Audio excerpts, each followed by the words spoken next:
The Dark Cosmos brings you Sentry of the Sky, written by Evelyn E. Smith. This dystopian sci-fi tale was first published in 1953 in Galaxy Science Fiction. In a world ruled by an all-seeing authority, Horton Kendall is an unremarkable man with no past, no family, and no purpose, until a strange sequence of events shatters his carefully controlled existence. As he unravels the truth about the system that governs his life, Horton discovers secrets about himself that could shake the very foundation of his reality.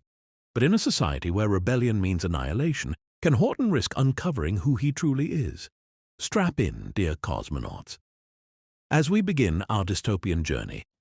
Part 1 of Sentry of the Sky by Evelyn E. Smith.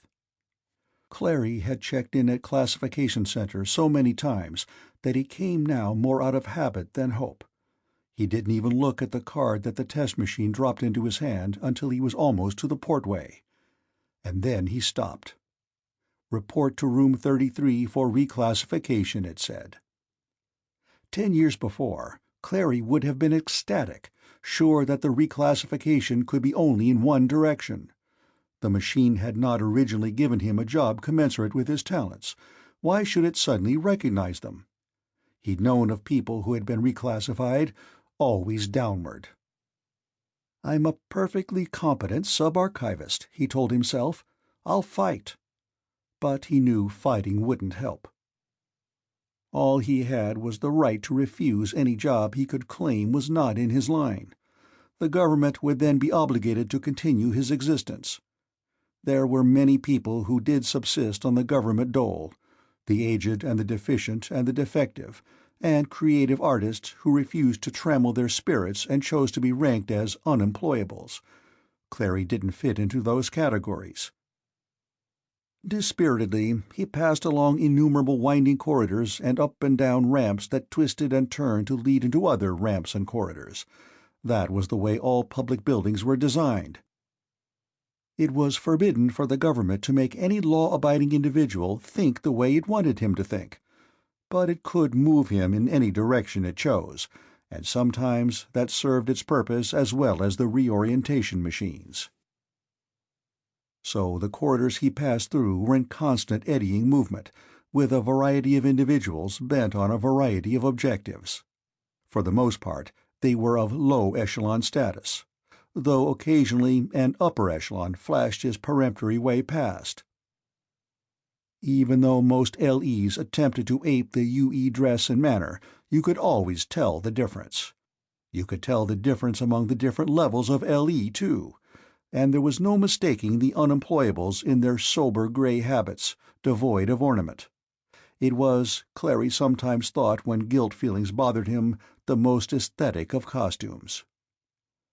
The machine in Room 33 extracted whatever information it was set to receive, then spewed Clary out and sent him on his way to Rooms 34, 35, and 36, where other machines repeated the same process. Room 37 proved to be that rare thing in the hierarchy of rooms, a destination. There was a human employment commissioner in it, splendidly garbed in crimson sylph and alexandrites, very upper echelon indeed.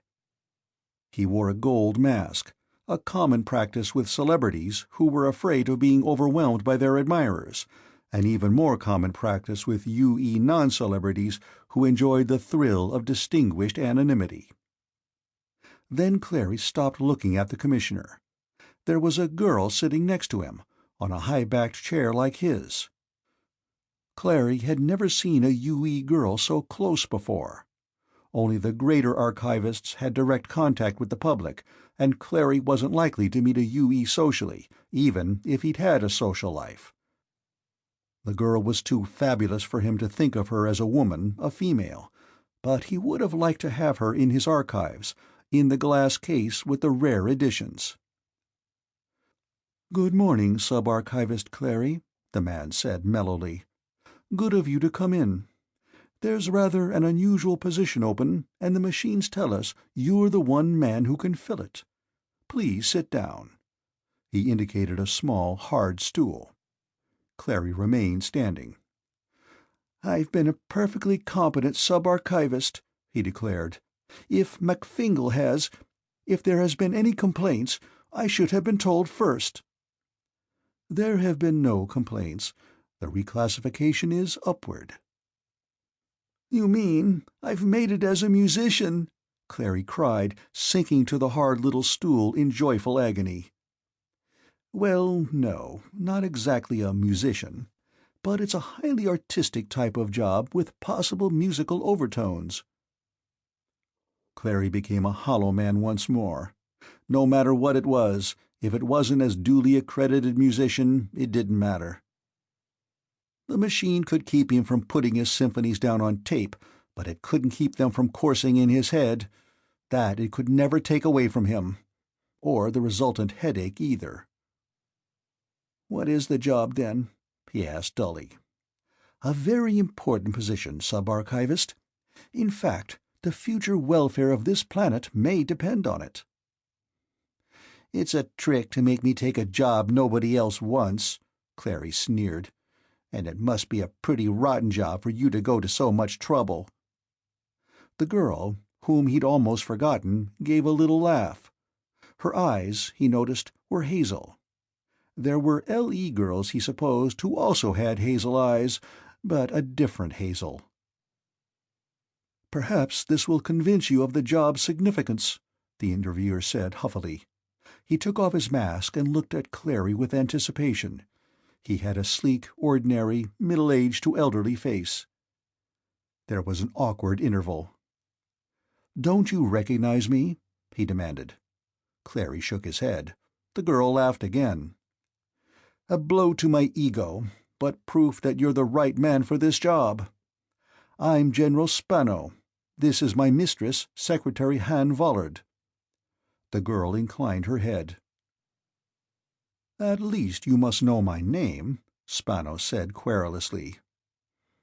"I've heard it," Clary admitted. "The Fiend of Fomalhaut, they call you."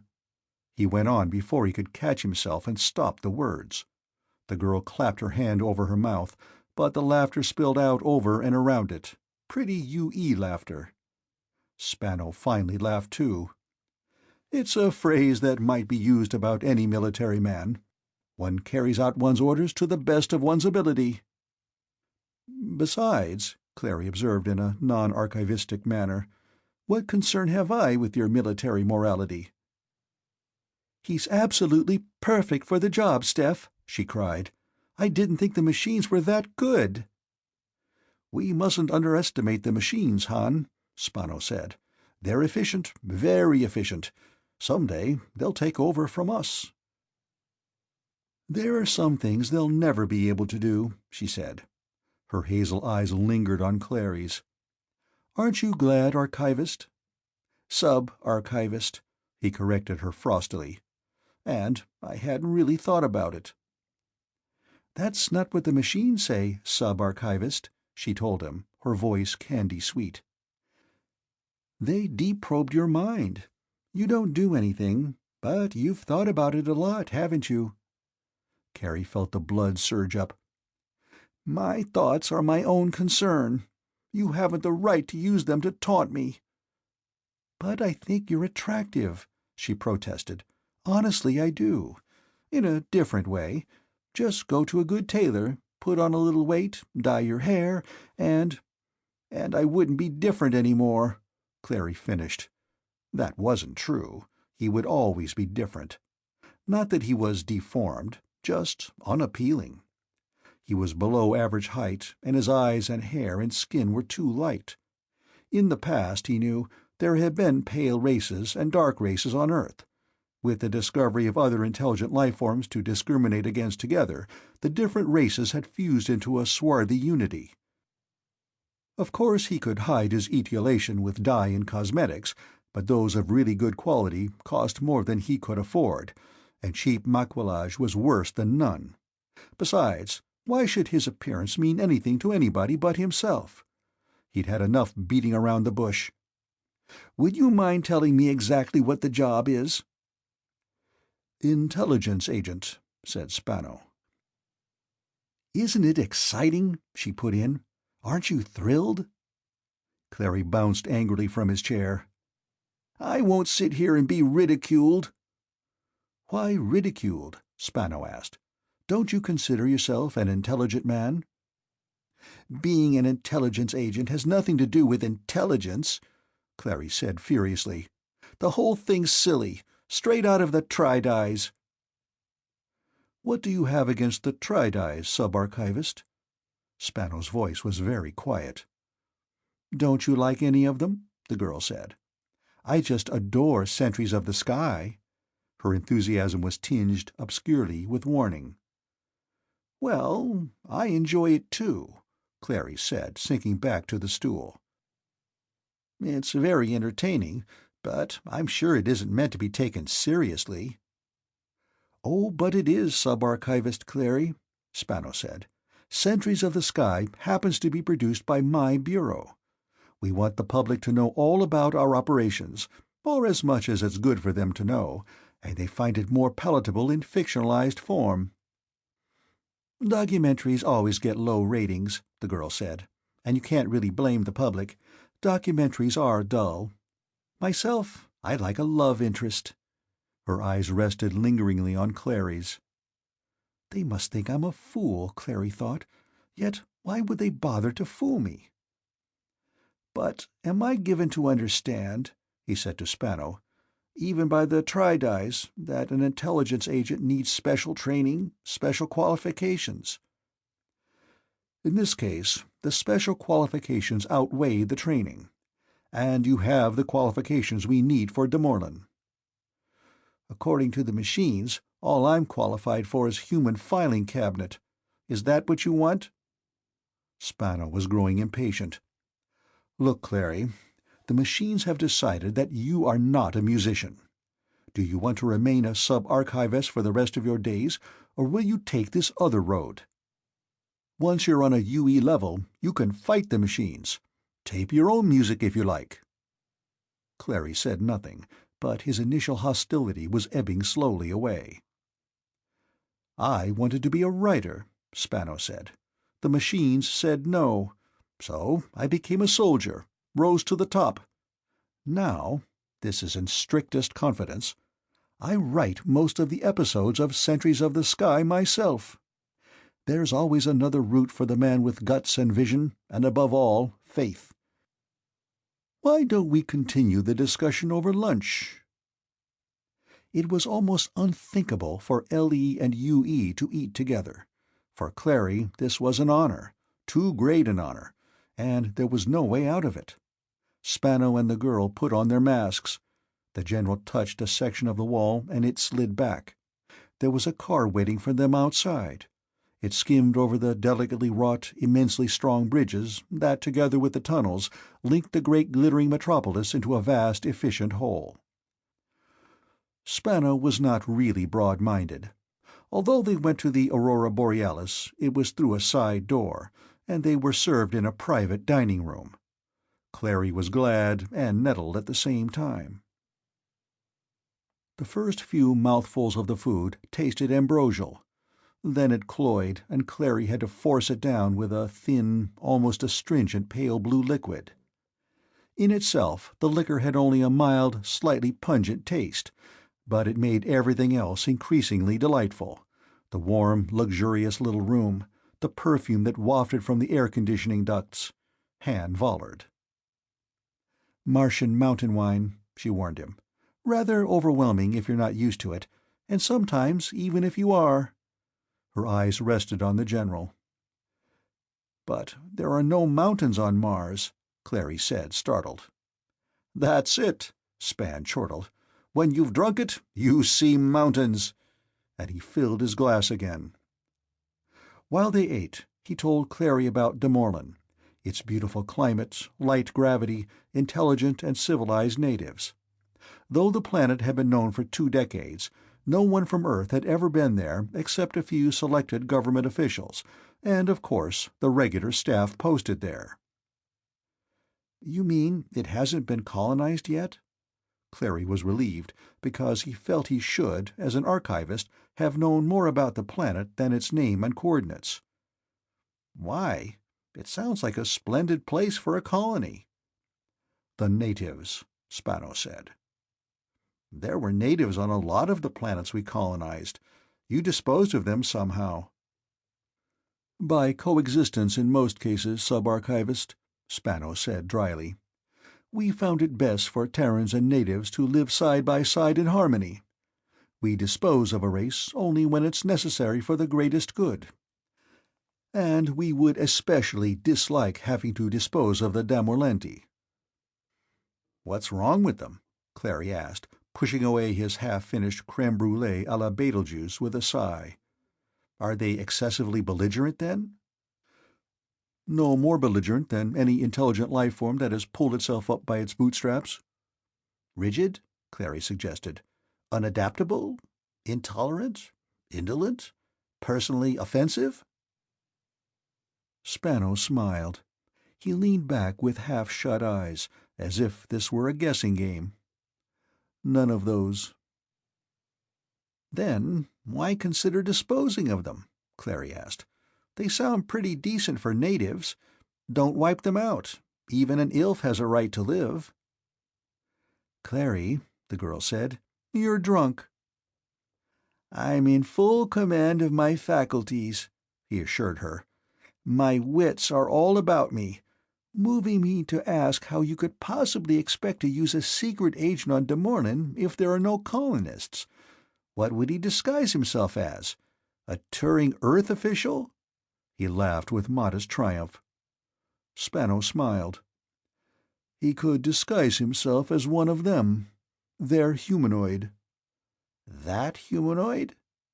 That humanoid. So, there you have the problem in a nutshell. But Clary still couldn't see that there was a problem. I thought we, the human race that is, were supposed to be the very apotheosis of life species. So we are, and that's the impression we've conveyed to such other intelligent life forms as we've taken under our aegis. What we're afraid of is that the other ILFs might become confused when they see the Damorlanti, think they're the ruling race. Leaning forward, he pounded so loudly on the table both the others jumped. This is our galaxy, and we don't intend that anyone, humanoid or otherwise, is going to forget it. You're drunk too, Steph, the girl said. She had changed completely. Her coquetry had dropped as if it were another mask. And it had been, Clary thought, an advertising mask. An offer had been made, and if he accepted it, he would get probably not Han herself, but a reasonable facsimile. He tried to sort things out in his whizzing brain. But why should the other ILFs ever see a Damorlant? He asked, enunciating very precisely. I've never seen another life form to speak of. I thought the others weren't allowed off-planet, except the Baloots. There's no mistaking them, is there? For the Baloots, although charming, were unmistakably non-human, being purplish, amiable, and octopoid. We don't forbid the ILFs to go off-planet, Spano proclaimed. That would be tyrannical. We simply don't allow them passage in our spaceships. Since they don't have any of their own, they can't leave. Then you're afraid that Damorlanti will develop space travel on their own, Clary cried. Superior race, seeking after knowledge, spread their wings and soar to the stars. He flapped his arms and fell off the stool. Really, Steph, Han said, motioning for the servo mechanism to pick Clary up. This is no way to conduct an interview. I am a creative artist, the general said thickly. I believe in suiting the interview to the occasion. Clary understands, for he too is an artist. The general sneezed and rubbed his nose with his silver sleeve. Listen to me, boy. The Damorlanti are a fine, creative, productive race. It isn't generally known, but they developed the out-fastener for evening wear. 2 of the new scents on the roster came from Morland, and the Snettis is an adaptation of a Morland original. Would you want a species as artistic as that to be annihilated by an epidemic? Do our germs work on them? Clary wanted to know. That hasn't been established yet, but their germs certainly work on us.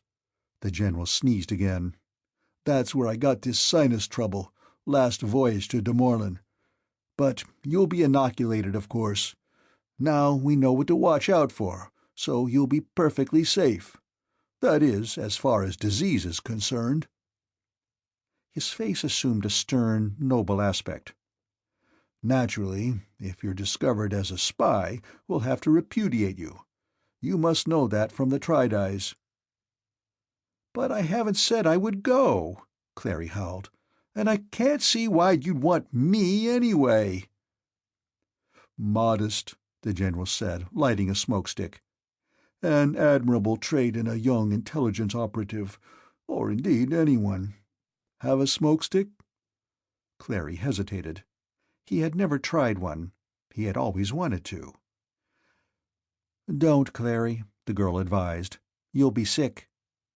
She spoke with authority and reason. Clary shook his head. The general inhaled and exhaled a cloud of smoke in the shape of a bunnet. The Demorlenti look like us, but because they look like us, that doesn't mean they think like us. They may not have the least idea of developing space travel, simply be interested in developing thought, art, ideals, splendid cultural things like that. We don't know enough about them. We may be making mountains out of molehills. Martian molehills, Clary snickered. Precisely, the general agreed, except that there are no moles on Mars either. But I still can't understand. Why me? The general leaned forward and said in a confidential tone, We want to understand the true Morland. Our observations have been too superficial. Couldn't help being. There we come, blasting out of the skies with the devil of a noise, running all over the planet as if we owned it. You know how those sky boys throw their gravity around. Clary nodded. Sentries of the sky had kept him well informed on such matters. So, what we want is a man who can go to Morland for 5 or 10 years and become a Morland in everything but basic loyalties. A man who will absorb the very spirit of the culture, but in terms our machines can understand and interpret. Spano stood erect. You, Clary, are that man. The girl applauded. Well done, Steph. You finally got it right side up. But I've lived 28 years on this planet, and I'm not a part of its culture, Clary protested. I'm a lonely, friendless man. You must know that if you've deep-probed me. So why should I put up a front and be brave and proud about it? Then he gave a short, bitter laugh. I see. That's the reason you want me. I have no roots, no ties. I belong nowhere. Nobody loves me. Who else, you think, but a man like me would spend 10 years on an alien planet as an alien? A patriot, sub-archivist, the general said sternly. By God, sir, a patriot. There's nothing I'd like better than to see Terra and all its colonies go up in smoke. Mind you, Clary added quickly, for he was not as drunk as all that, I've nothing against the government. It's a purely personal grievance. The general unsteadily patted his arm. You're detached, my boy.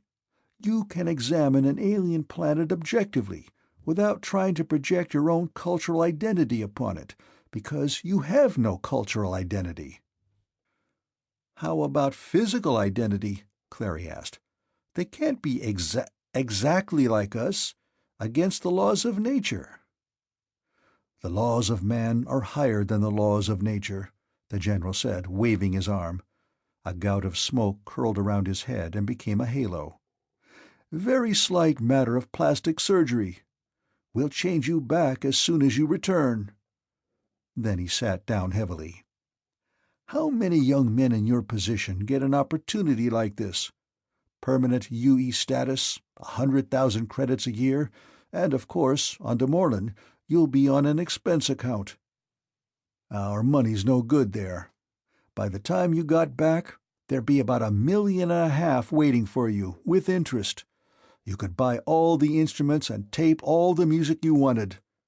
And if the Musicians Guild puts up a fuss, you could buy it too. Don't let anybody kid you about the wheel, son. Money was mankind's first significant invention. But 10 years, that's a long time away from home. Home is where the heart is, and you wanting to see your own planet go up in a puff of smoke? Why, even an Ilf wouldn't say a thing like that. Spano shook his head. That's too detached for me to understand. You'll find the years will pass quickly on de Morland. You'll have stimulating work to do. Every moment will be a challenge. When it's all over, you'll be only 38, the very prime of life. You won't have aged even that much, because you'll be entitled to longevity treatments at regular intervals. So think it over, my boy. He rose waveringly and clapped Clary on the shoulder. And take the rest of the afternoon off. I'll fix it with archives. We wouldn't want you coming back from classification intoxicated. He winked. Make a very bad impression on your co-workers. Han masked herself and escorted Clary to the restaurant portway. Don't believe everything he says, but I think you'd better accept the offer. I don't have to, Clary said. No, she agreed, you don't. But you'd better. Clary took the cheap underground route home. His antiseptic little two-room apartment seemed even bleaker than usual. He dialed a dyspep pill from the autospencer. The lunch was beginning to tell on him.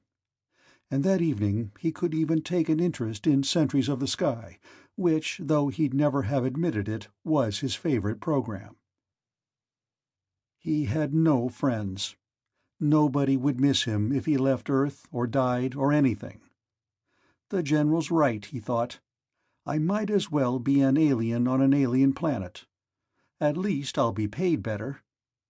And he wondered whether, in lighter gravity, his spirits might not get a lift. He dragged himself to work the next day. He found someone did care after all. "Well, Sub-Archivist Clary," Chief Section Archivist McFingal snarled, "I would have expected to see more sparkle in your eye, more pep in your step, after a whole day of nothing but sweet rest." "But General Spano said it would be all right if I didn't report back in the afternoon." "Oh, it's all right, Sub-Archivist, no question of that. How could I dare to complain about a man who has such powerful friends? I suppose if I gave you the Sagittarius files to reorganize, you go running to your friend General Spano, sniveling about cruel and unfair treatment." So Clary started reorganizing the Sagittarius files, a sickeningly dull task which should by rights have gone to a junior archivist. All morning he couldn't help thinking about de Morland, its invigorating atmosphere, its pleasant climate, its presumed absence of archives and archivists. During his lunch stop, he looked up the planet in the files. There was only a small part of a tape on it. There might be more in the classified files. It was, of course, forbidden to view secret tapes without a direct order from the chief archivist, but the tapes were locked by the same code as the rare editions. After all, he told himself, I have a legitimate need for the information. So he punched for de Morland in the secret files. He put the tape in the viewer. He saw the natives. Cold shock filled him, and then hot fury. They were humanoid, all right, pallid, pale-haired creatures. Objective viewpoint, he thought furiously. Detachment be damned. I was picked because I look like one of them. He was wrenched away from the viewer. "Sub-Archivist Clary, what is the meaning of this?" Chief Section Archivist McFingal demanded. "You know what taking a secret tape out without permission means?" Clary knew. The reorientation machine. "Ask General Spano," he said in a constricted voice. "He'll tell you it's all right." General Spano said that it was indeed all right. "I'm so glad to hear that you've decided to join us. Splendid career for an enterprising young man. Smokestick?" Clary refused. He no longer had any interest in trying one. "Don't look so grim," Spano said jovially. "You'll like the Damorlanti once you get to know them. Very affectionate people. Haven't had any major wars for several generations. Currently, there are just a few skirmishes at the poles, and you ought to be able to keep away from those easily. And they'll simply love you." "But I don't like anyone," Clary said. "And I don't see why the Damorlanti should like me," he added fairly. "I'll tell you why. Because it'll be your job to make them like you. You've got to be friendly and outgoing if it kills you. Anyone can develop a winning personality if he sets his mind to it. I thought you said you watched the Tri-Dyes." I don't always watch the commercials," Clary admitted. "Oh, well, we all have our little failings." Spano leaned forward, his voice now pitched to persuasive decibels. "Normally, of course, you wouldn't stoop to hypocrisy to gain friends, and quite right, too. People should accept you as you are, or they wouldn't be worthy of becoming your friends. But this is different. You have to be what they want, because you want something from them. You'll have to suffer rebuffs and humiliations and never show resentment." "In other words," Clary said, "a secret agent is supposed to forget all about such concepts as self-respect." "If necessary, yes. But here, self-respect doesn't enter into it. These aren't people, and they don't really matter. You wouldn't be humiliated, would you, if you tried to pat a dog and it snarled at you?" "Steph, he's got to think of them as people until he's definitely given them a clean bill of health," Valard protested. "Otherwise, the whole thing won't work." "Well," the General temporized, "think of them as people, then, but as inferior people. Let them snoop and pry and sneer. Always, at the back of your mind, you'll have the knowledge that this is all a sham, that someday they'll get whatever it is they deserve. You might even think of it as a game, Clary. No more personal than when you fail to get the Gardip ball into the loop." "I don't happen to play Gardip, General," Clary reminded him coldly. Gardip was strictly a UE pastime. And in any case, Clary was not a gamesman. He was put through intensive indoctrination, given accelerated courses in the total secret agent curriculum, self-defense and electronics, decoding and resourcefulness, xenopsychology and acting. "There are 8 cardinal rules of acting," the robo-coach told him. "The first is, never identify. You'll never be able to become the character you're playing, because you aren't that character. The playwright gave birth to him, not your mother. Therefore—" "But I'm only going to play one role," Clary broke in. "All I need to know is how to play that role well and convincingly. My life may depend on it." "I teach acting," the robo-coach said loftily. "I don't run a charm school. If you come to me, you learn, or at least are exposed to, all I have to offer. I refuse to tailor my art to any occasional need. Now, the second cardinal rule." Clary was glad he could absorb the languages and social structure of the planet through the impersonal hypnotapes. He had to learn more than one language because the planet was divided into several national units, each speaking a different tongue. Inefficient as far as planetary operation went, but advantageous to him, Valard pointed out, because, though he'd work in Vangtor, he would be supposed to have originated in Ventimore, hence his accent. "Work?" Clary asked. "I thought I was going to be an undercover agent." "You'll have a cover job," she explained wearily. "You can't just wander around with no visible source of income, Unless you're a member of the nobility, and it would be risky to elevate you to the peerage." "What kind of a job will I have?" Clary asked, brightening a little at the idea of possibly having something interesting to do. "They call it librarian.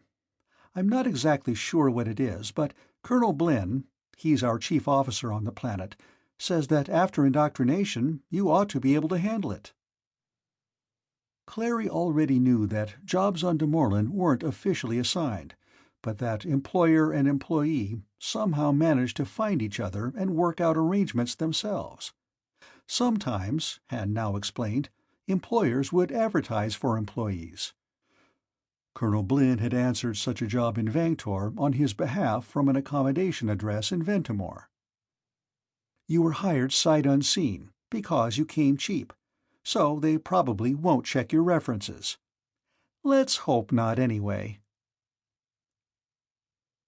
Part 2. The trip to Morland was one long, aching agony. Since luxury liners naturally didn't touch on Morland, he was sent out on a service freighter, built for maximum stowage rather than comfort. Most of the time he was spacesick. The only thing that comforted him was that it would be 10 years before he'd have to go back. They landed on the Earthmen's spaceport, the only spaceport, of course, at Bwat, and he was hustled off to Earth headquarters in an animal-drawn cart that made him realize that there were other ailments besides space sickness. "Afraid you're going to have to hole up in my suite while you're with us," Colonel Blinn apologized when Clary was safely inside. "The rest of the establishment is crawling with native servants, daytimes anyway. They sleep out, but they have orders never to come near my quarters." He looked interestedly at Clary. "Amazing how the plastosurgeons got you to look exactly like a native. Those boys really know their stuff. Maybe I will have my nose fixed the next time I go Earthside." Clary glared venomously at the tall, handsome, dark young officer. "Don't worry," Blinn soothed him. "I'm sure when you go back they'll be able to make you look exactly the way you were before." He gave Clary a general briefing and explained to him that the additional allowance he'd be receiving, since he couldn't be expected to live on a demorlant salary, would come from an alleged rich aunt in Bwat. "Where'll you get the native currency?" Clary asked. "We do some restricted trading with the natives, bring materials that they're in short supply, salt, breakfast cereals, pigments, thread, stuff like that. Nothing strategic, nothing they could possibly use against us, unless they decide to strangle us with our own string." He guffawed ear-splittingly. One rainy evening, a couple of Earth officers hustled Clary into a hack's cart. A little later, equipped with a native kit, an itinerary, and a ticket purchased in Ventimore, he was left a short distance from a large track-car station. He was so numb with fright he had to force himself to move in the right direction leg by leg. He gained a little confidence when he was able to find the terminus without needing to ask directions. He even managed to find the right chain of cars and a place to sit in one of them. He didn't realize that this was something of an achievement until he discovered that certain later arrivals had to stand. He wondered why more tickets were issued than there were seats available, then realized the answer was simple. Primitives couldn't count very accurately. Creakily and slowly the chain got under way. Clary's terror mounted. Here he was, wearing strange clothes on a strange world, surrounded by strange creatures. They weren't really repulsive, he told himself. They looked like people. They looked like me. Some of the natives seemed to be staring at him. His heart began to beat loudly. Could they hear it? Did their hearts beat the same way? Was their hearing more acute than his? The tapes had seemed so full of information. Now he saw how full of holes they'd been. Then he noticed that the natives were staring at each other. His heart quieted. Only a local custom. After a while, little conversational groups formed. No one spoke to him, for he spoke to no one. He was not yet ready to thrust himself upon them. He had enough to do to reach his destination successfully. He tried to follow the conversations for practice and to keep his mind off his fears. The male next to him was talking to the male opposite about the weather and its effect on the Surtles. The three females on his other side were telling each other how their respective offspring were doing in school. Some voices he couldn't identify with owners were complaining how much Sagor and Tittlewort cost these days. I don't know why the government is so worried, he thought. They're not really very human at all. The chain had been scheduled to reach the end of its run in 3 hours. It took closer to 5. He got off at what would have been around midnight on Earth, and the terminus where he was supposed to take the next chain was almost empty of people, completely empty of cars. Although it was still a few minutes before his car was due, he was worried. Finally, he approached a native. Is this not where the 3912 to Zrig is destined to appear?" he asked, conscious as he uttered Zanktort aloud for the first time that his phrasing was not entirely colloquial. The native stared at him with small pale eyes and bit his middle finger. "Stranger, eh?" he asked in a small pale voice. "Yes." The native waited. "I come from Ventimore," Clary told him. Nosy native, he thought furiously. Prying primitive. "You don't have to shout," the native said. "I'm not deaf." Clary realized what he hadn't noticed consciously before. The natives spoke much more softly than Earthmen. Local custom, too. "You'll be finding things a lot different here in Vangtor," the native told him. "Livelier, more up to date. For instance, do the cars always run on time in Ventimore?" "Yes," Clary said firmly. "Well, they don't here. Know why? That's because we've got more'n one chain of 'em." He made a noise like a wounded Tershi. He was laughing. Clary smiled until his gums ached. "About the 3912, it is rather important to me, as I understand the next chain does not leave for several days." The native lifted a chronometer hanging around his neck. "Ought to get in around 40 or so," he said. "Why'd you get yourself a female or a bite to eat?" He waved his hand toward the 2 trade booths that were still open for business. Clary was very hungry, but as he got near the food booth, the stench and the sight of the utensils were too much for him. He went back to the carways and sat huddled on a banquette until his chain came in at 4091. The car he picked was empty, so he stretched out on the seat and slept until it got to Zrig, very early in the morning. When he got out, day was dawning, and a food booth hadn't had time to accumulate odors, so he climbed to one of the perches and pointed to something that looked like a lopsided pie and something else that looked like coffee. Neither was what it appeared to be, but the pseudo-pie was edible and the pseudo-coffee was good. Somehow, the food seemed to diminish his fright. It made the world less strange. "Where you going, stranger?" the native asked, resting his arms on the top of the booth. "Katund," Clary said. The other looked puzzled. "It is a village near Zrig." "That a fact?" The native bit his little finger. "You look like a city feller to me." "That is correct," Clary said patiently. "I come from Quittet. It is a place of some size." He waited a decent interval before collapsing his smile. "Now, why would a smart-looking young fellow like you want to go to a place like this Katund, eh?" Clary started to shrug, then remembered that was not a demorlant gesture. "I have received employment there." "I should think you'd be able to do better than that." The native nibbled at his thumb. "What did you say you worked at?" "I didn't. I am a librarian." The native turned away and began to rinse his utensils. "In that case, I guess Katund's as good a place as any." Surely, Clary thought, even a de Morland would at this point rise up and smite the food merchant with one of his own platters. Then he forgot his anger in apprehension. What in the name of whatever gods they worshipped on this planet could a librarian possibly be? He got up and was about to go. Then he remembered to be friendly and outgoing. "I have never tasted better food," he told the native. "Not even in Barshwat."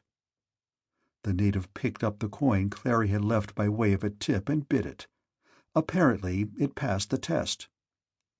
"Stop here next time you're passing this way," he advised, "and I'll really serve you something to write home about." The omnibus for Katund proved to be nothing but a large cart drawn by a team of hacks. Clary waited for internal manifestations as he rode. None came. "I've found my land legs," he thought, or rather, my land stomach.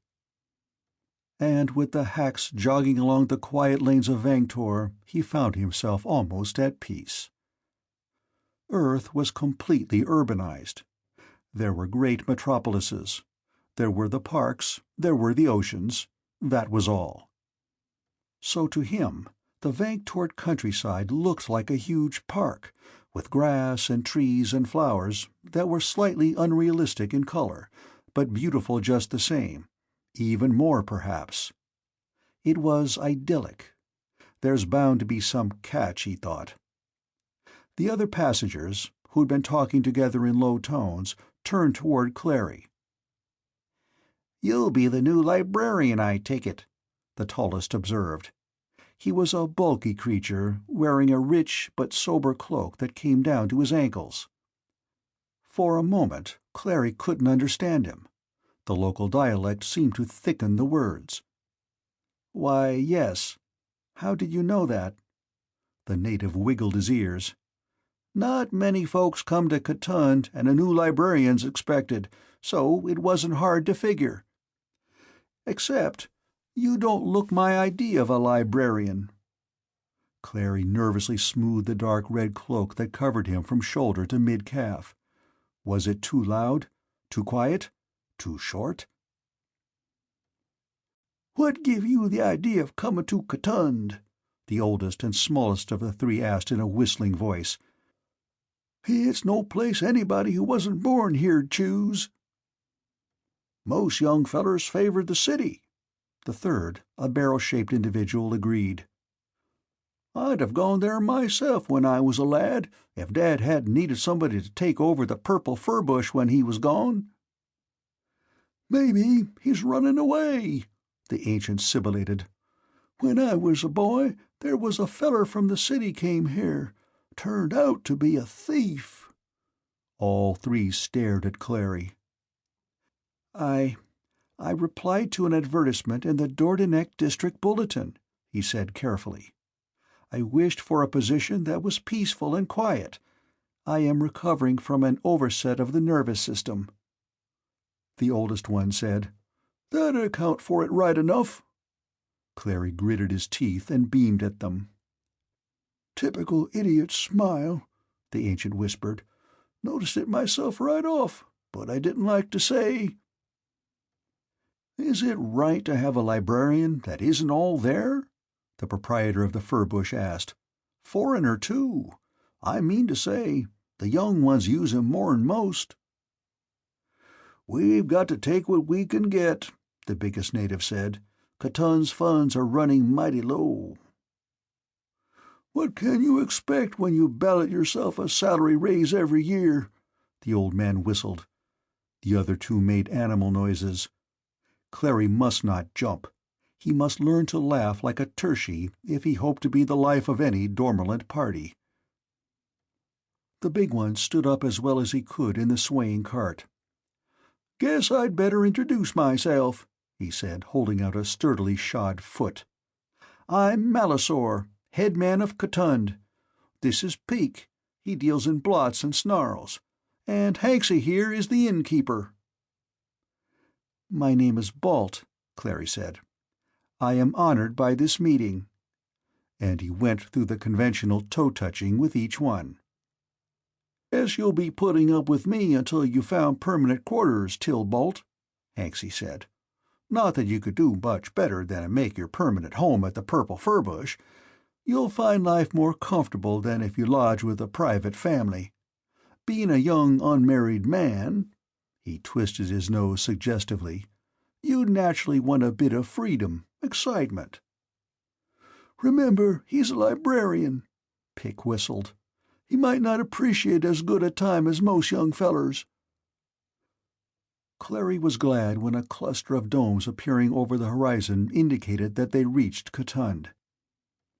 He looked about him curiously. The countryside he'd been able to equate with a park, but this small aggregate of detached dwellings bore no relationship to anything in his experience. His kit was dexterously removed from his hand.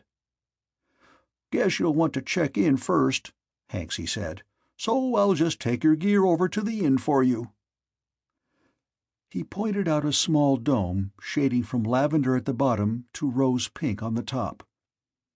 Over the door were glittering symbols which Clary was able to decipher after a moment's concentration as Dordonek District Public Library, Katund Branch, and underneath in smaller letters, "Please blow nose before entering." Hesitantly, he touched the screen that covered the portway. It rolled back. He went inside. At his first sight of what filled the shelves from floor to topmost curve of the dome, Clary became charged with fury. The ancient books in the glass cases back on Earth were of a different shape and substance, but— "My God!" he cried aloud. "It's nothing but another archive!" The female in charge glared at him. "Silence, please!" Suddenly the anger left him, and the fear. He was no longer a stranger on a strange world. He was an archivist in an archive. She took a better look at him, and the local equivalent of a bright smile shone on her face. "May I help you, Till?" she asked in a softer, sweeter voice. "I am Balt, Till," he said. "I am the new librarian." She came out from behind the desk to offer the ceremonial toe-touch. "I'm Embilsyra, the head librarian, and I'm very glad to see you." Her tone was warm. She really seemed to mean it. "Everything's in such a mess," she went on. "I've needed help so very badly, so very long." She looked up at him, for she was a good deal shorter than he. "So glad," she murmured. "So very, very glad to see you, really." "Well, now you have help," he said with quiet strength. "Where are the files?" They were written instead of punched, of an alien design, in an alien language, arranged according to alien patterns, but he understood them at a glance. "These will need to be reorganized from top to bottom," he said. "Yes, Tillbolt," she said demurely. "Whatever you say." Once every 6 months, Clary went for a long weekend to visit his Aunt Eskedush in Barshwat. Barshwat was the largest city on Morland. It was the capital of Vintnor, the greatest nation. Earthmen, Clary thought, as he traveled there in the comparative luxury of a first-class compartment, as a rich nephew he saw no real reason to travel third class, were disgustingly obvious. That first time he was 5 hours late, and Blinn was a nervous wreck. "I was afraid you'd been killed or discovered, or God knows," he babbled, practically embracing Clary in a fervency of relief. "I was afraid—" "Come, come, Colonel," Clary interrupted, striding past him. "You know how inefficient Demorland transport is, and I had to make 2 chain connections." "Of course," the colonel said, wiping the perspiration off his forehead. "Of course. And you must be dead tired. Sit down. Let me take your cloak." "How about the servants?" Clary asked. "This is their weekend off." Blinn pulled himself together. "Really, my dear fellow, I've been in this business longer than you. I know what precautions to take." "Never can be too careful." "I see you've got yourself another cloak. the colonel said as he hung it in the guest's nap. "Very handsome. I've never seen one like it." "Yes. As a matter of fact, several people on the chains wanted to know where I'd got it." "Where did you get it?" asked Blinn, feeling the material. "Might go well as an export." "Afraid it couldn't be exported. It's a custom job, you see. Hand-woven, hand-decorated. It was a birthday present." The colonel stared at him. "Well," Clary said, "if you didn't expect me to get birthday presents, you shouldn't have put a birth date on my identity papers. My boss baked me a melkzane." "Your boss?" "The relationship between employer and employee is much different from the way it is on Earth," Clary explained. Reaching over, he flipped the switch on the recorder and repeated the statement, adding, "Embelsira is kind, considerate, helpful. She can't do enough for me." He put his mouth close to the mechanism. "Be sure to tell McFingal that."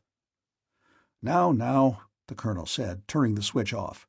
He pushed a small tea-wagon over to Clary. "You must be starving. Have some sandwiches and coffee. I'm sure you'll be glad to taste good Earth food again." "Yes, indeed," Clary said, trying not to make a face. Shouldn't we start recording while everything's fresh in my mind?" "Might as well," the colonel said, flipping the switch again. "Pity we don't have a probe here. Would save so much time. But, of course, it's an expensive installation. All right, Clary, over to you." Clary choked on a mouthful of sandwich and hesitated. "Begin with your very first impressions," the colonel urged. "Well, the archives, the library, was in a real mess. Took me over 2 weeks to get it in even roughly decent shape. 3 different systems of classification, and, added to that— Not so much the library, old chap. Leave the technical stuff for later. What I meant was your first impressions of the natives. Is something wrong with the coffee? And you've hardly touched your sandwich. Maybe you like another kind. I have several varieties here. Ham and cheese and—" "Oh, no," Clary protested. "The one I have is fine. It's just that well, to tell you the truth," he confessed, "I've grown accustomed to demorlant food." "Don't see how you could," the colonel said. "Nauseating stuff, to my way of thinking," he added politely. He opened a sandwich and inspected the filling. "You've only eaten at public places.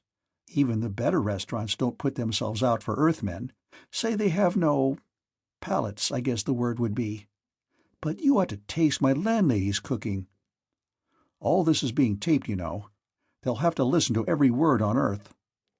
If only I could convey the true picture through words. Her ragouts are rhapsodies, her soufflés symphonies. I'm using rough terrestrial equivalents, of course. The cuisine comes later, please. Overall impressions first." "Well," Clary began again, "at first I was a bit surprised that you'd stuck me in a quarter-credit place like Katund. Naturally, in a village, the people would be more backward than in the cities, so you'd have a poorer idea of how they were developing. Then I realized that you couldn't help putting me there, that you probably couldn't write a letter good enough to get me a job in any of the big centers. Embelsira said she was surprised to find me so much more literate than she would have expected from the letter." The colonel sat erect huffily. "I've never pretended to be a philologist. And anyway, de Morland isn't like Earth. Here, the heartbeat of the planet is in its villages." "Earth hasn't any villages, so the comparison doesn't apply." Clary cleared his throat. "Don't you have anything to drink except coffee?" "Tea?" "That would be better. Do you know the Katundi have a special variety of tea, or something very like it, which is—" "Tell me what they think of Earthmen," the colonel interrupted desperately. "Not much. What I mean is, nobody in Katund's actually had any contact with them, though they've heard of them, of course. Every now and then there's a little article in the Dordogne Bulletin from their Barschwat correspondent, and sometimes, if there isn't any real news, he gives a couple of inches to the Earthmen." "Exactly how do they regard us?" the colonel asked as he spooned tea into the pot. "Demigods? Superior beings? Are they in great awe of us?" "They regard us as visitors from another planet," Clary said. "They don't realize from quite how far away we hail. Think it's only a matter of a solar system or two, but they've got the general idea. Don't forget, they may not be a mechanical people, but they do have some idea of astronomy. They're not illiterate clods." "What do they think of our spaceships? Great silver birds, something like that?" Sighing deeply, Clary said, "They think our spaceships are cars that fly through the sky without tracks, and they think it's silly, our having machines to fly in the sky and none to go on the ground. There's an old Dordogne proverb, 'One must run before one must fly,' originally applied to birds, but what else do they think about us?" Clary was hurt. "That's what I was getting to, if you only give me time. After all, I've been speaking Vangtort for 6 months, and it's a little hard to go back to Terran and organize my thoughts at the same time." "Terribly sorry," the colonel apologized, handing him a cup of tea. "Carry on." "Thank you. They say if we, are so smart, why do we use hacks or the chains like anybody else? They think somebody else must have given us the starships, or else we stole them. That's mostly Pick's idea. He's the village lawyer, and of course lawyers are apt to think in terms like that." The colonel said. "We didn't think it would be a good idea to introduce ground cars, upset their traffic and cause dissatisfied yearnings." "They're satisfied with their hack's carts. They're not in any hurry to get anywhere. But Katund's a village. Attitudes may be different in the cities." "You stick with your village, old chap. If you feel a wild urge for city life, you can always take a weekend trip to Zrig. Stay at the Zrig Grasht. It's the only decent inn. By the way, you spoke of a landlady. Do you mean at the inn?" No, Clary told him. At first he had put up at the inn, but he found the place noisy, the cooking poor, and the pallet covers dirty. Besides, Hanksy had kept importuning him to go on visits to a nearby township where he promised him a good time. "I was wondering, though," Clary finished, "if it would be possible for an Earthman and a Delormet to, have a good time together." "Been wondering myself," the colonel said eagerly. "I didn't dare ask on my own behalf, but it's your job, isn't it? I'll check back with the XT boys on Earth. Go on with your story." As a resident of the inn, Clary told Colonel Blinn, he'd been found that he was expected to join the men in the bar parlor every evening, where they drink and exchange appropriate stories. But he choked on the squaffer and was insufficiently familiar with the local mores to be able to appreciate the stories, let alone tell any. He'd concentrated on smiling and agreeing with whatever anybody said, with the result that the others began to agree with Pick that he was a bit cracked. "They were, for the most part, polite enough to me, but I could sense the gulf. I was a stranger, a city man, and probably a bit of a lunatic. A few of the younger ones hadn't even been polite. They used to insult me obliquely," Clary went on, "and whisper things I only half heard. I pretended I didn't hear at all. I stood them drinks and told them what a lovely place Katund was, so much cleaner and prettier and friendlier than the city. That just seemed to confirm their impression that I was an idiot."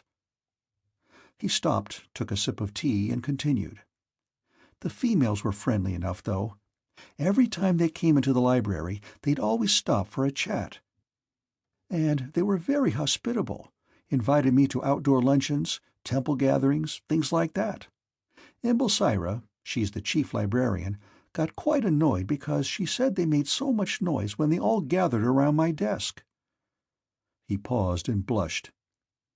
"I have an idea that, well, the ladies don't find me unattractive.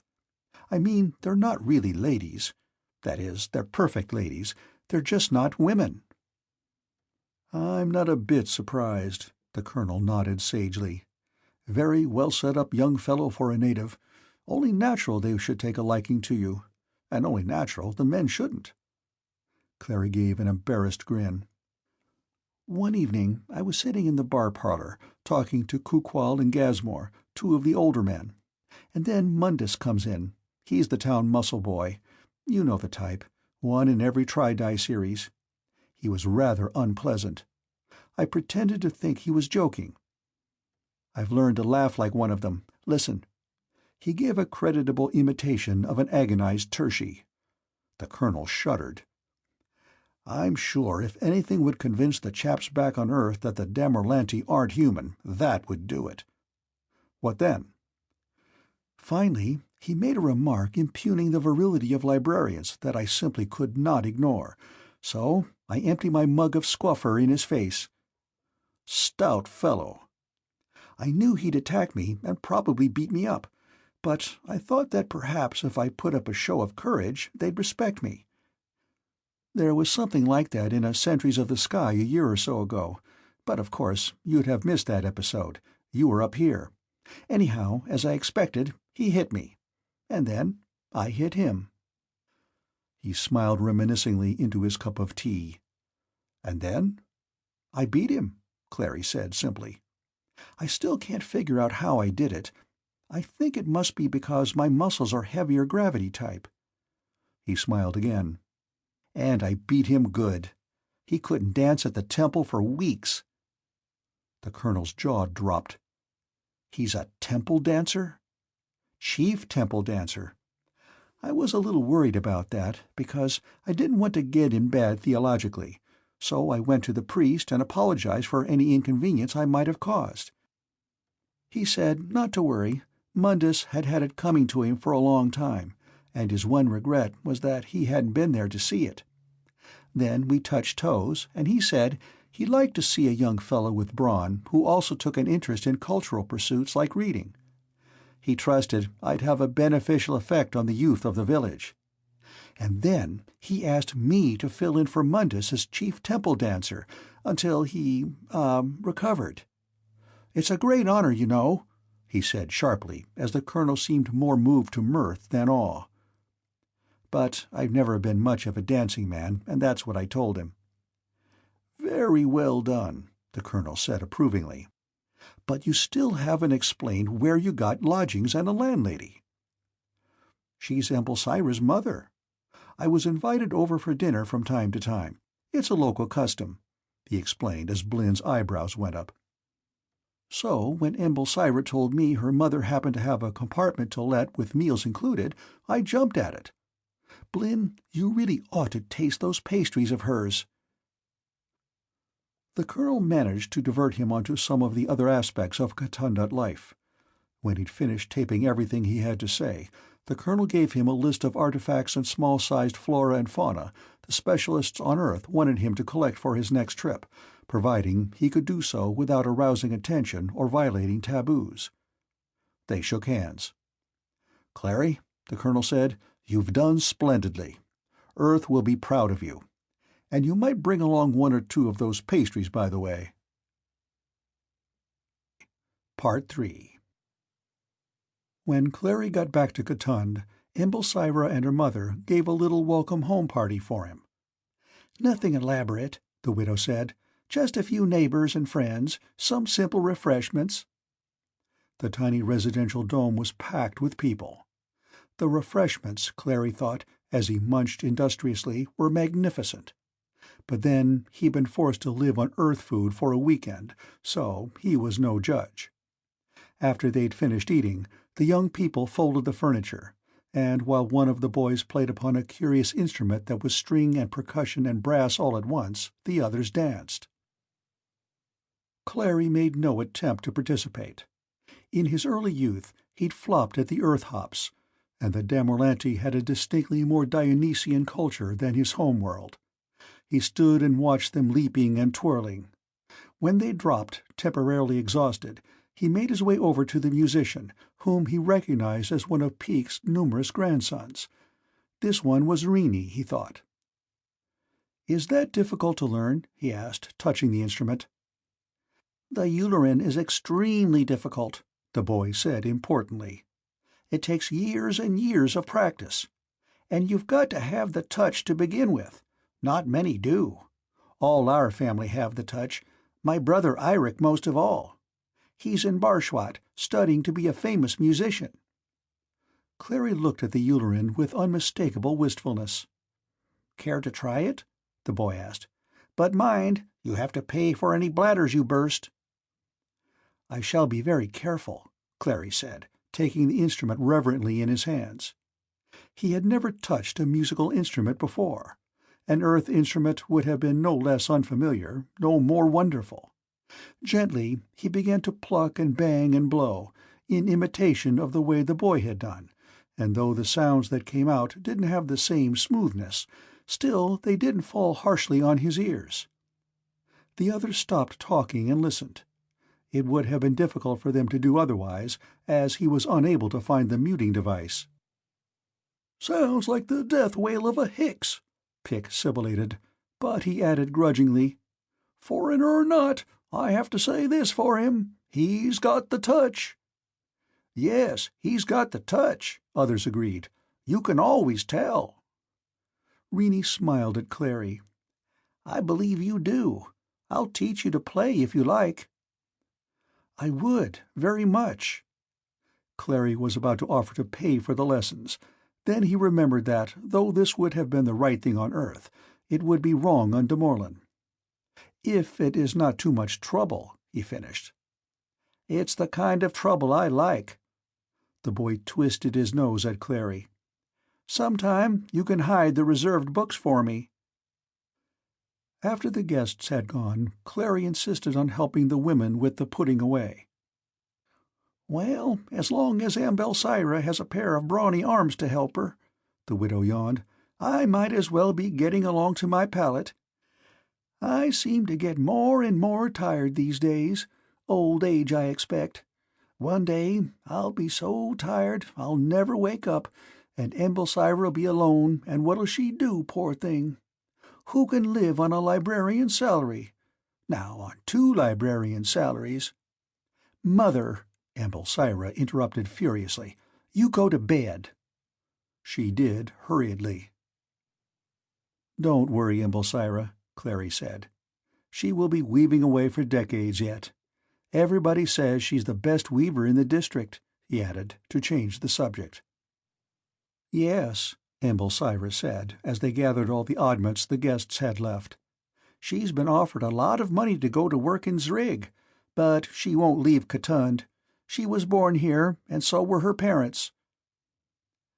"I do not blame her for wanting to stay," he said. "It's a very homelike place." She sighed. "To us it is, but I don't suppose someone who's city-born and bred would feel the same way. I know you won't let yourself stay buried here forever, and what will Mother and I ever do without you?" "It is very kind of you to say so," he replied. "I am honored." The girl, she was still young enough to be called a girl, though no longer in her first youth, looked up at him. Blue eyes could be pleasing in their way. "Why are you always so stiff, so cold?" "I am not cold," he said honestly. "I am afraid." "There is nothing to be afraid of. You're safe among friends, no matter what you may have done back where you came from." "But I have done nothing back there," he said. "Nothing at all. Perhaps that is the trouble with me." She looked up at him and then away. "Then, isn't it about time you started to do something?" The next time he went to Bwat, he took a lot of luggage with him, because, besides the artifacts and the flora and fauna, he brought cold pastries for the colonel. The colonel ate one in silence, then said, "Try to get the recipe." "By the way," said Clary, "the XT boys made a few mistakes. The bug isn't an insect, it's a bird. And the lul isn't a bird, it's a flower. And the paparoon isn't a flower, it's an insect." "Oh, well, I guess they'll be able to straighten that out," the colonel said, licking crumbs from his thick fingers. "We do our jobs, and they do theirs." He reached for another pastry. "Take good care of the bug," Clary said. "He likes his morning seed mixed with milk, his evening seed with wine. His name is Murty. He's very tame and affectionate. I said I was bringing him to my aunt." He paused. "You are going to take him back alive, aren't you? You get so much more information that way." "Wouldn't dream of hurting a feather. No, it's a hair, isn't it? Of the little fellow's head." Clary looked out of the window at the purple night sky. Then he turned back to the colonel. "I've been taking music lessons," he said defiantly. "Fine. Every man should have a hobby." "But I've no music license." "Come now, Clary. You still don't seem to realize you're on Morland, not Earth. Not a blooded intelligence man yet. There aren't any guilds on Morland, so enjoy yourself." "Speaking of that, did you find out about, Earthmen and—" "Yes, I'd meant to drop you a note, but it seemed rather odd information for your aunt to be giving you." "It's absolutely all right, old chap. Go ahead. Have your bit of fun." Clary was unreasonably annoyed. "I wasn't thinking of what you're thinking. I mean, well, Katund is a village, and the native morality is very strict in these matters." "Afraid I don't quite follow you." Clary bit his finger. "Well," he finally admitted, "the truth of the matter is, I'd like to get married." The colonel was extremely surprised. "A legal arrangement? Is it absolutely necessary? How about the females that the innkeeper's so anxious to have you, meet?" Clary didn't know how to explain. "Their standards of cleanliness—" he began and stopped. Then he started again. "I suppose I'd like a permanent companion." "I don't suppose there's any real reason why you shouldn't enter into a legal liaison while you're here," said the colonel. "After all, it isn't as if the two races could interbreed. That could be decidedly awkward. Who's the lucky little lady?" "My landlady's daughter," Clary said. "Your boss, eh? Flying high, aren't you, old chap?" His massive hand descended on Clary's shoulder. Then he grew serious. "Can she cook like her mother?" "Even better." "My boy," the colonel said solemnly, "you have my unqualified blessing. And when I ask you to save me a piece of the wedding cake, I ask from the heart." So, when Clary went back to Katund, he asked Embelsira to marry him, and she accepted. The whole village turned out for the wedding. Clary managed to take some Voc pics of the ceremonies for the XTs with a finger unit. I ought to get a handsome wedding present for this, he thought.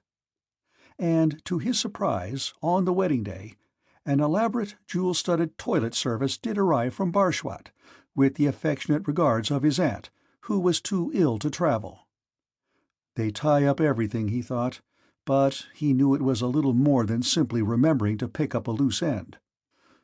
The toilet set was vulgar, ostentatious, hideous, obviously selected with loving care and terrestrial taste. Everybody in Katund and a lot of people from the surrounding country came to look at it. It seemed to establish his eligibility beyond a doubt. "Never thought Belsire'd do it, and at her age, too," Peake was heard to comment. "But it looks like she really got herself a catch. What's a little weakness in the dome-top when there's money, too?" The first 3 years of Clary's marriage were happy ones. He and Embelsira got on very nicely together, and since he was fond of her mother, he didn't mind her constant presence too much. Once a week he took a Hineline lesson from Rini. He practiced assiduously and made progress that he himself could see was sensational. He did wish that Rini would accept money.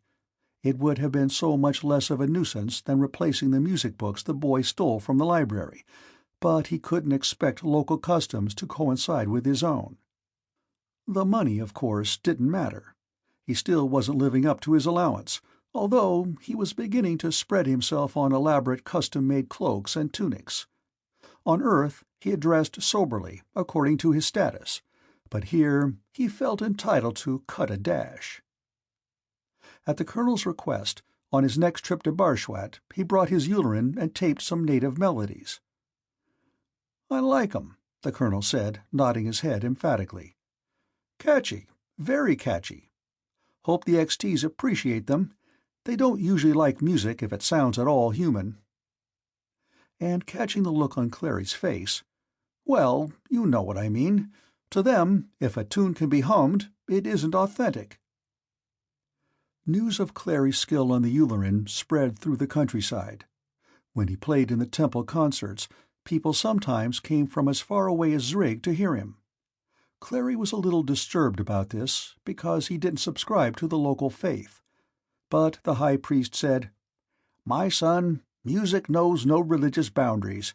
Besides, when you play, we always get 3 times as much in the collection nets." At the time, Clary got word from Bwat that General Spano and the staff ship were expected shortly. He had risen to the post of chief librarian. Embelsira had retired to keep dome and wait for the young ones who would, of course, never come. Clary had hired a hickshead of an assistant from Zrig to assist him.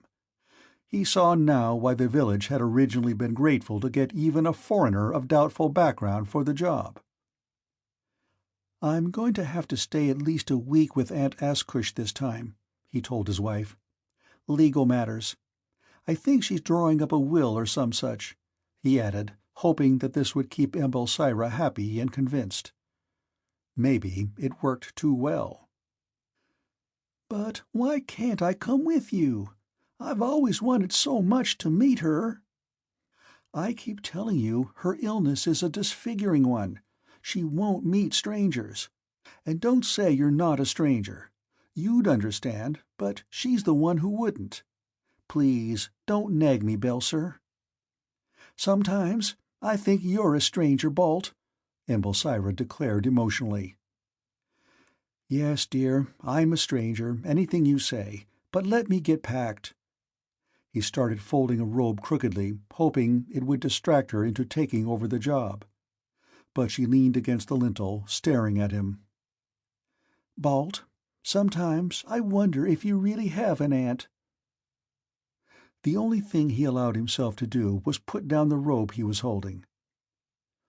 "Do you think I send expensive toilet seats to myself? You must think Pick's right. I'm just plain crazy." "Pick doesn't think you're crazy anymore. He and the other old ones say you have a woman in Bwat, but I don't believe that." "Maybe I do, Embelsira. A man's a man, even if he is a librarian." "I know it isn't true. I think it's something else entirely. You're so strange sometimes, Balt. How could somebody who comes only from the other side of the same world be so strange?" He forced a grin. "Suddenly, you've become very cosmic. What do you know of the world? It's a big place. And nobody else in Katund seems to be so impressed by my strangeness. They think a foreigner's entitled to his queer ways." "Nobody in Katund knows you as well as I do. And I've seen foreigners before. They're not different in the way you are." She looked intently at him. "It's not a shameful kind of strangeness, just a strange kind of strangeness. Fascinating in its way. I don't want you to think I just married the first stranger who came along." "I'm sure you had many offers, dear. Come, help me fold this cloak, or I'll never make the bus." "You know what I'm reminded of?" she said, coming forward and taking the cloak. "Of the old tale about the lovely village maiden who marries the handsome stranger and promises she'll never look into his eyes. And then one day she forgets and looks into his eyes and sees." "What does she see?" "The worst thing of all, the greatest horror. She sees nothing. She sees emptiness." He laughed. "The moral's clear. She shouldn't have looked into his eyes." "But how can you help looking into the eyes of the man you love? Maybe that's the moral, that it was an impossible task he set her."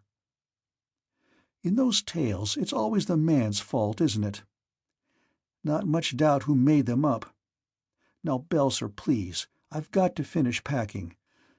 It'll be just my luck to have today be the day the bus to Zrig's on time.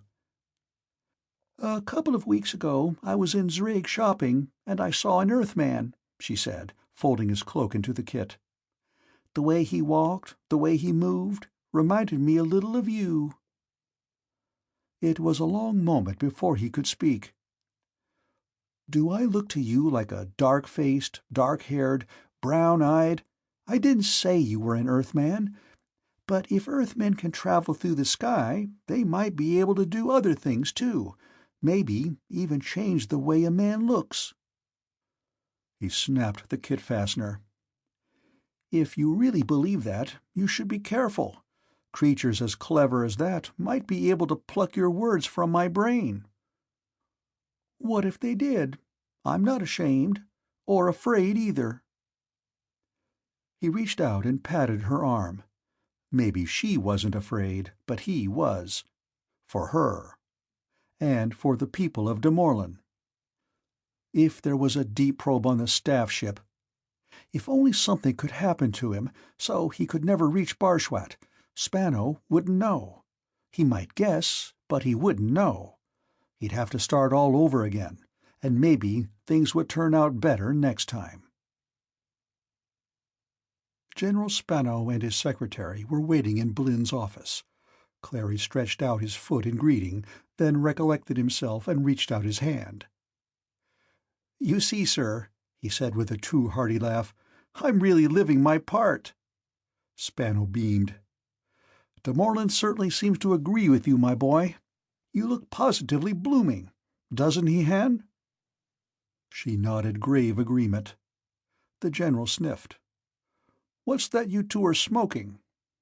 "Marek leaves," Clary said. "A native product. Care to try one?" He extended his pouch to Spano. "Don't mind if I do," the general said, taking a roll. "Which part do you light? And why don't you offer one to Secretary Valard?" "Oh, sorry, I didn't think of it. The women here don't use it. Care to try one, Secretary?" As she took a roll, she looked at him searchingly. She was still beautiful in an Amazonian way, but he preferred Embelsira's way. He could never imagine Han Valard warm and tender.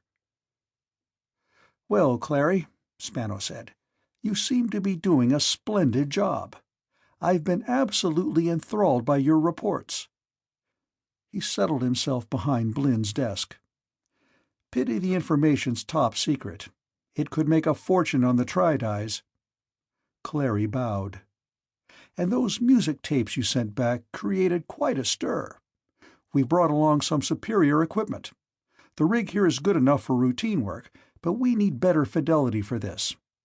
And it would be appreciated if the Colonel didn't beat time with his foot while you played. No offense, Blynn." He turned back to Clary. "Do you think you can pick up some of those, what-do-you-call-ems, Ullerines for us too, or is there a taboo of some kind?" "Not Ullerines," Clary corrected. "Ullerin. And you can walk up to any marketplace and get as many as you like, providing you have the cash, of course." "I told you the job had musical overtones. I'll bet that makes up for some of the discomforts and privations." "It's not too uncomfortable." "There speaks a true patriot," Spano approved. Han measured Clary with her eyes. "You're quiet, Secretary," he said nervously. "You used to talk a lot more." Blynn stared at him. She smiled. "You're the one who has things to tell now, Clary." "And show," the general said, almost licking his lips. "Every one of your tapes made my mouth fairly water. I trust you brought an ample and varied supply of those delicacies." Clary's smile was unforced this time. "I got your message and brought along a large hamperful, but it'll be hard to make the people back home keep thinking my aunt's an invalid if she eats like a team of hacks. My wife baked some pastries, which I especially recommend to your attention." "I think we ought to get business over before we start on refreshments," Han suggested. Yes, Spano agreed reluctantly. I suppose you had better be deep-probed first, Clary. Not even one taste beforehand, Han? Well, I suppose not. Clary tensed. You've got a probe on the ship? He asked, as if the possibility had never occurred to him. That's right, Han Valard said. It's an up-to-date model. The whole thing'll take you less than an hour, and we'll have the information collated by morning.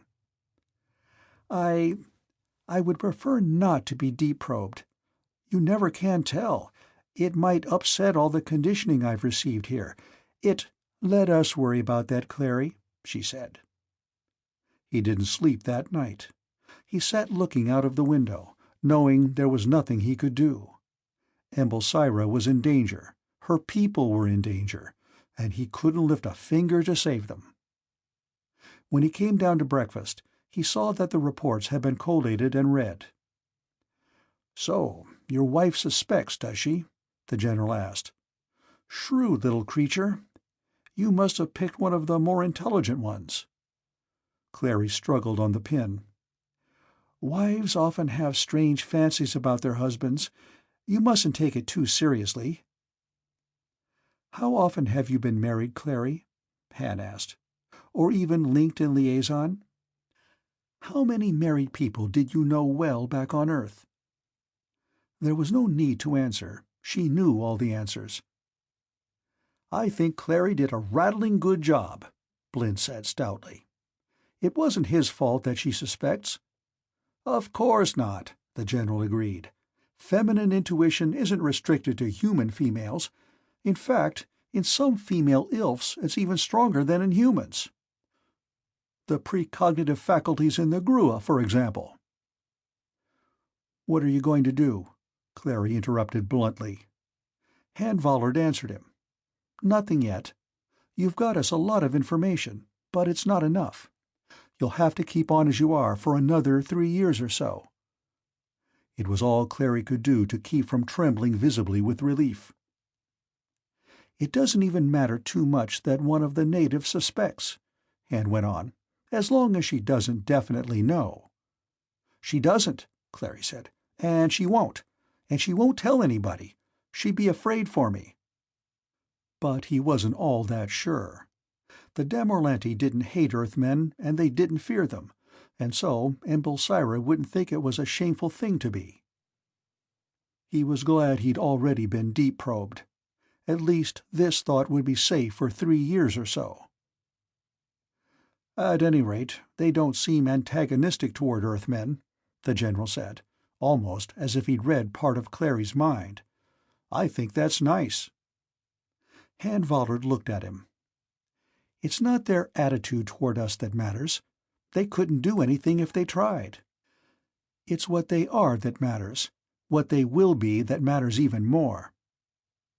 "I take back what I said before," Clary flared.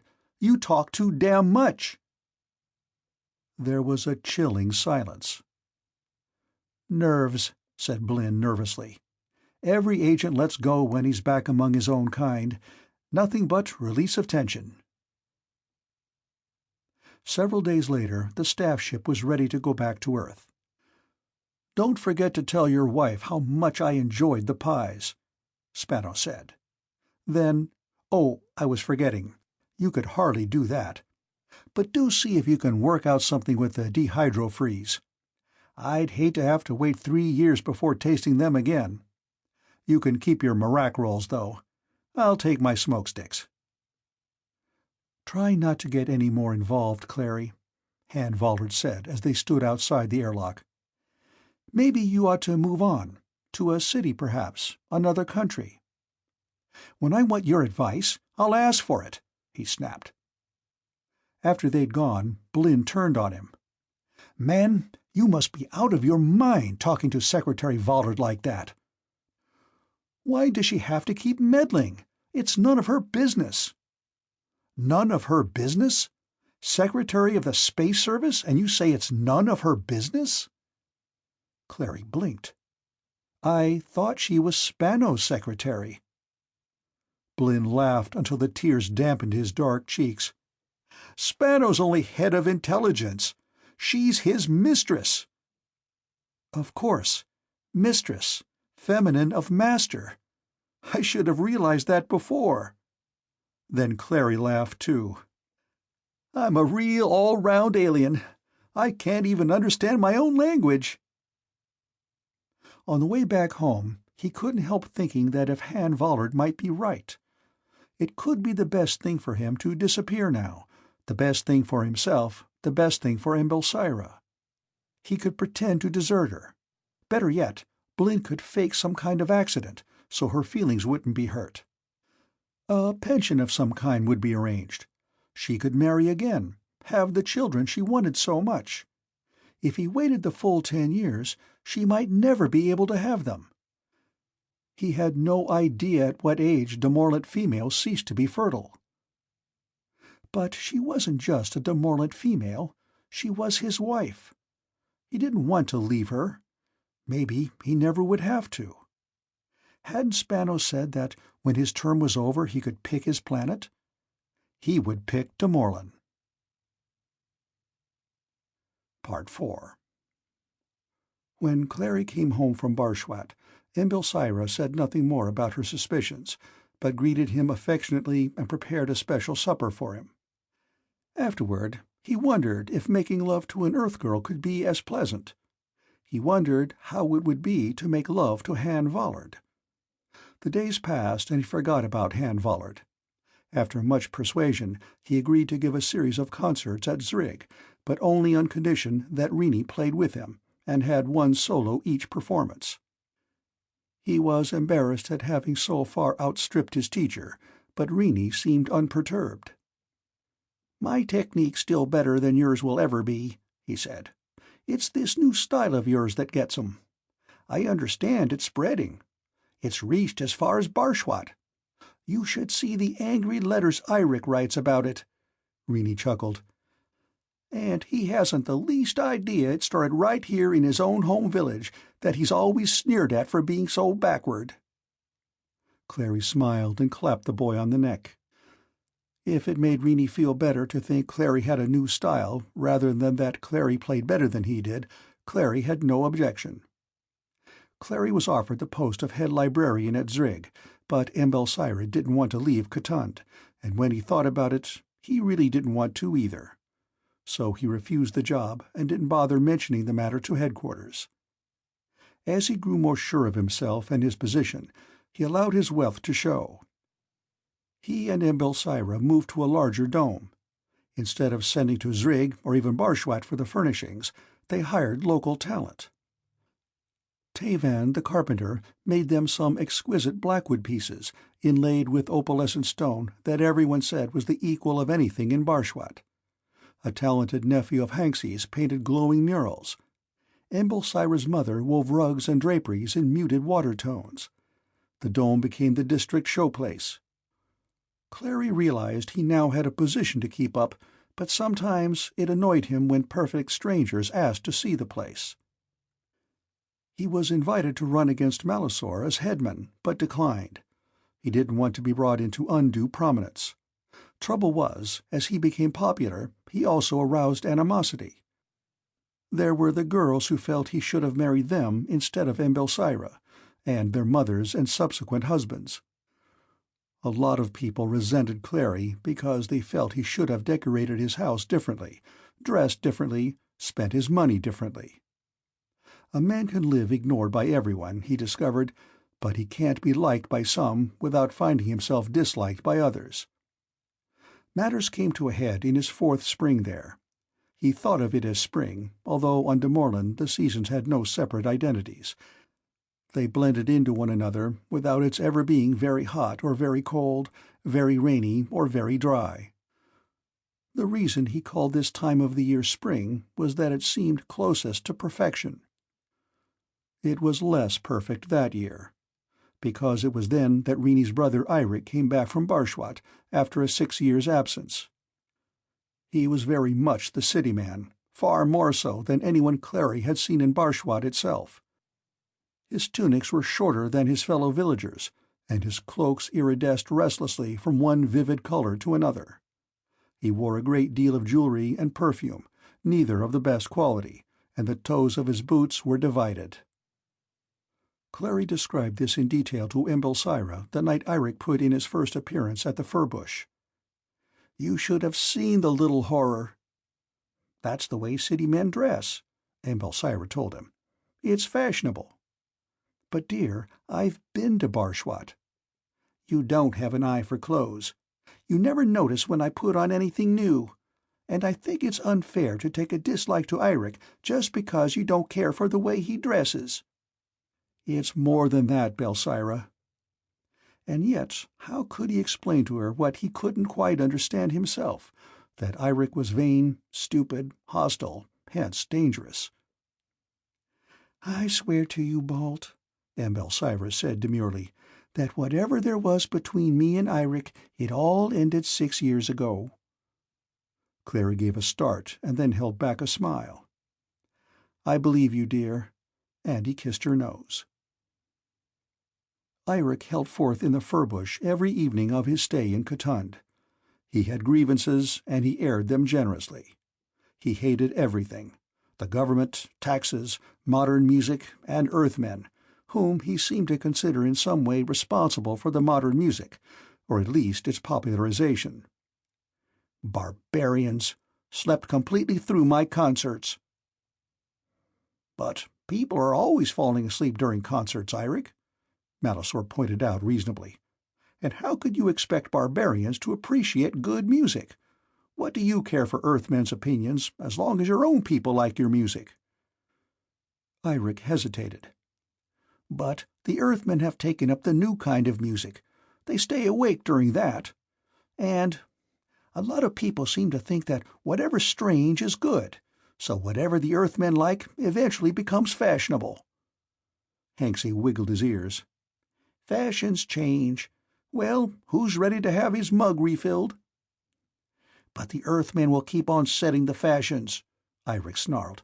"Many people think the Earthmen know everything, just because they're aloof and have sky cars." "Well," Malisaur said, "the sky cars certainly prove they know something we don't. Better stick to your music, boy." The smoky little bar parlor resounded with laughter, and Eirik's face turned a nasty red. "They don't know anything about music, and they don't know everything about machinery. We might surprise them yet. A friend of mine knows Guhak, the fellow who invented that new brake for the track car a few years ago." "We know about that brake," Peake observed. "It stops a car so good, the chains are twice as late nowadays as they used to be, and you couldn't strictly say they were ever on time." Everybody laughed again. Eirik quivered with anger. "Guhak has invented a car that doesn't need to go on tracks. It can run whenever it wants, wherever it wants, and one car will be able to go faster than 3 Hax teams." "That I'll believe when I've ridden on it," Kukwal grinned. "Even the chains aren't that fast." The others bit their thumbs and nodded, except Clary, who was rigidly keeping out of the conversation. He forced Squuffer down his tightening throat and said nothing. "You're backward clods," Eirik raged. "If the Earthmen can have cars that go through the sky without tracks, why shouldn't we have cars that run on the ground the same way? Have we tried?" "Doesn't seem to me it's worth the effort," Malisaur said. "Our cars can get us where we're going as fast as we need to go already. Why bother?" "Whatever an Earthman can do, we can do better. Soon Guhak will get his ground cars on the road. After that, it'll only be a short step to cars that go in the sky. Then we'll find out where the Earthmen come from and why they're here. We'll be as powerful as they are. We'll get rid of them and their rotten music." The bar parlor was silent, except for the clink as Clary put his mug on the table. If he held it an instant longer, he was afraid he would spill it. One or two of the men looked at him uneasily out of the corners of their eyes. Malisaur spoke. "In the first place, you don't know how powerful Earthmen are. In the second place, who wants to be powerful anyway? The Earthmen haven't done us any harm, and they're a good thing for the economy. My cousin Indrig tells me One of 'em comes into his store a couple of months ago and bought out his whole stock, every bolt of cloth. Paid twice what it was worth, too. Live and let live, I say." The others murmured restlessly. "If there are ways of doing things better," Rennie suggested, "why shouldn't we have them, too?" His eyes darted quickly toward Clary's, and then as quickly away. Eirek turned his head and looked directly at Clary for the first time. "You're silent, stranger. What do you think of the Earthmen?" Clary picked up his drink, finished the squuffer, and set the mug back down on the table. "I don't know much about Earthmen. An ugly-looking lot, true, but there doesn't seem to be any harm in them. Of course, living in Bwat, you probably know a lot more about them than I do." "I doubt that," Eirek said. "You have an aunt in Bwat." Clary allowed himself to look surprised before he said courteously, "I'm glad you find me and my family so interesting. Yes, it so happens I do have an aunt there, but she's rather advanced in years and doesn't enjoy hanging around the starship field the way the children do." Eirek's face darkened. "What's your aunt's name?" This time everyone looked surprised. The question itself was not too out of the way, but his tone decidedly was. "She's a great-grandmother," Clary said. "She would be too old for you. And I assure you, it's difficult to part her from her money. I've tried." Everybody laughed. Eirek was furious. "I understand that your aunt lives very close to Earth headquarters." Somebody must have followed him on one or more of his trips to Bwat, Clary realized. "If the Earthmen chose to establish themselves in the best residential section of Bwat, then probably my aunt does live near them. She's not the type to leave a comfortable dome simply because foreigners move into the neighborhood." "Perhaps she has more than neighborhood in common with Earthmen." The room was suddenly very quiet again. "She does sometimes go to sleep at concerts," Clary conceded.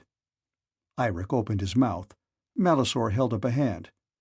"Before you say anything more against the Earthmen, Eirek," he advised, "you ought to find out more about them. Their cars move faster and higher than ours. Maybe their catapults do, too." No one looked at Clary. Malisaur had averted a showdown, he knew, but this was the beginning of the end. And he had a suspicion who was responsible. Innocently, perhaps, perhaps not. Love does not always imply trust. And when he told Embelsira what had happened in the fir-bush, she too couldn't meet his eye. "That Eirek," she said. "I never liked him." "I wonder how he knows so much about me." "Rennie writes him very often," she babbled. "He must have told him you were responsible for the new music. That would make him hate you. Rennie loves to irritate Eirek, because he's always been jealous of him. But the whole thing's silly. How could you possibly make over the world's music, even if you were—" Her voice ran down. "An Earthman?" he finished coldly. "I suppose you went around telling everybody your suspicions, and Rennie wrote that to Eirek, too." "I didn't tell anybody," she protested indignantly. "Not a soul." She met his eye. "Except Mother, of course." "Your mother? You might as well have published it in the district bulletin." "You have no right to speak of Mother like that, even if it's true." Embelsira began to sob. "I had to tell her, Balt. She kept asking why there weren't any young ones." "You could have told her to mind her own business," he snapped, before he could catch himself. 5 years, and he still made slips. It was her business. On to Morland, it was a woman's duty not only to have children, but to see that her children had children and their children had children. He made himself look grave and self-reproachful. "I have a confession to make, Belser. I should have told you when I married you. I can't have children." "I never heard of such a thing. Everybody has children, unless they're not married, of course," she said primly. "It's an affliction sent by the gods." "The gods would never do anything like that," she declared confidently. How primitive she is, he thought, and then, angrily, how provincial I am. He had never stopped to think about it, but he knew of no married couple who had not at least one offspring. He and Embelsira were the only ones. It hadn't occurred to the XT specialists that a species whose biological assets were roughly the same might have different handicaps. Apparently, there was no such thing as sterility on Morland. "Are you really an Earthman, then, Balt?" she asked timidly. She had spread the news around, ruined him, ruined the work Earth had been doing, perhaps ruined even more than that, and she hadn't even been sure to begin with. But it was too late for recriminations. He had to salvage what little he could. Time, maybe, that was all. "Are you going to tell?" he asked. She hesitated. "Do you swear you don't mean my people any harm?" "I swear," he said.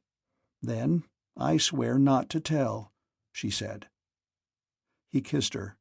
After all, he thought, it isn't a lie. I don't mean her people any harm. Besides, sooner or later, her mother will get it out of her, so she won't be keeping her part of the bargain. The next time he went to Bwat, he knew he would be followed. He tried to shake the follower or followers off, but he couldn't be sure he'd succeeded.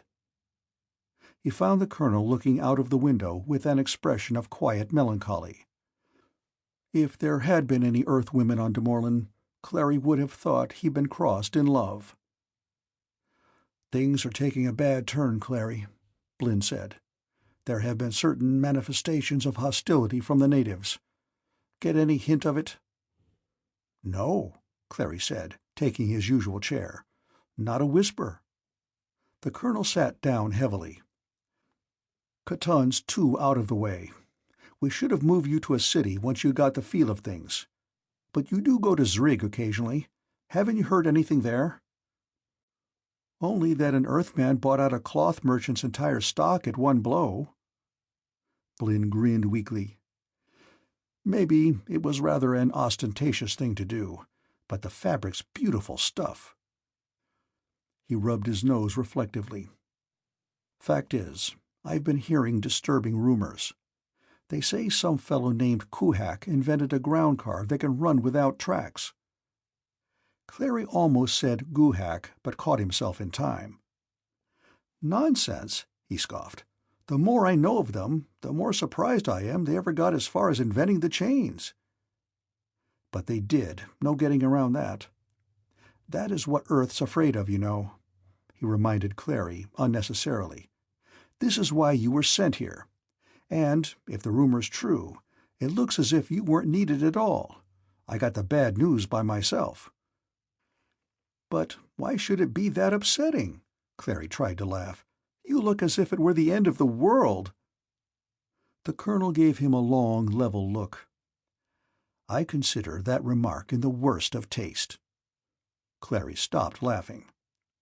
"Remember," the colonel reminded Clary, again unnecessarily, "this is the way we ourselves got started." "But the Damerlanti don't have to move in the same direction. They may look human and even act human, but they don't think human." The colonel clasped his hands behind his head and sighed. "There have been articles against us in the paper, and whenever we go out in the street, people, natives I mean, make nasty remarks and sometimes even faces at us. And what have we done to them? Carefully minded our own business, avoided all cultural contacts except for trade purposes, paid them much more than the going price for their goods, and gave them 1 or 2 tips on health and sanitation. As a result, they're beginning to hate us."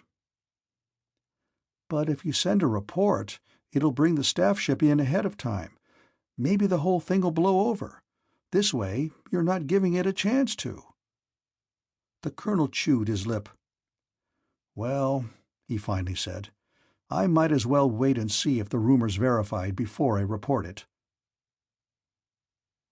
Clary went back to Katund. The months went by. The friendly atmosphere in the fir bush had vanished, and not as many people stopped and chatted when they came to the library. but there wasn't any actual incident until the evening Clary was walking home after late night at the library and a stone struck him between the shoulder blades. "Dirty Earthman!" a voice called, and several pairs of feet scuttled off. He didn't mention the incident to Embelsira, not wanting to worry her, but the next morning he went to the village dome and informed Malisaur. "Very bad," the headman muttered. "Very bad. Whoever did it will be punished." "You won't be able to catch them," Clary said, "and there'd be no point in punishment anyway. Look at it like this, Mal. Suppose I had been an Earthman. Don't you see how dangerous this would be, not for me, but for you? Can't you imagine the inevitable results?" Malisaur nodded. "The Earthmen's catapults do go farther and faster, then?" "And maybe deeper," Clary agreed, pretending not to notice that it had been a question.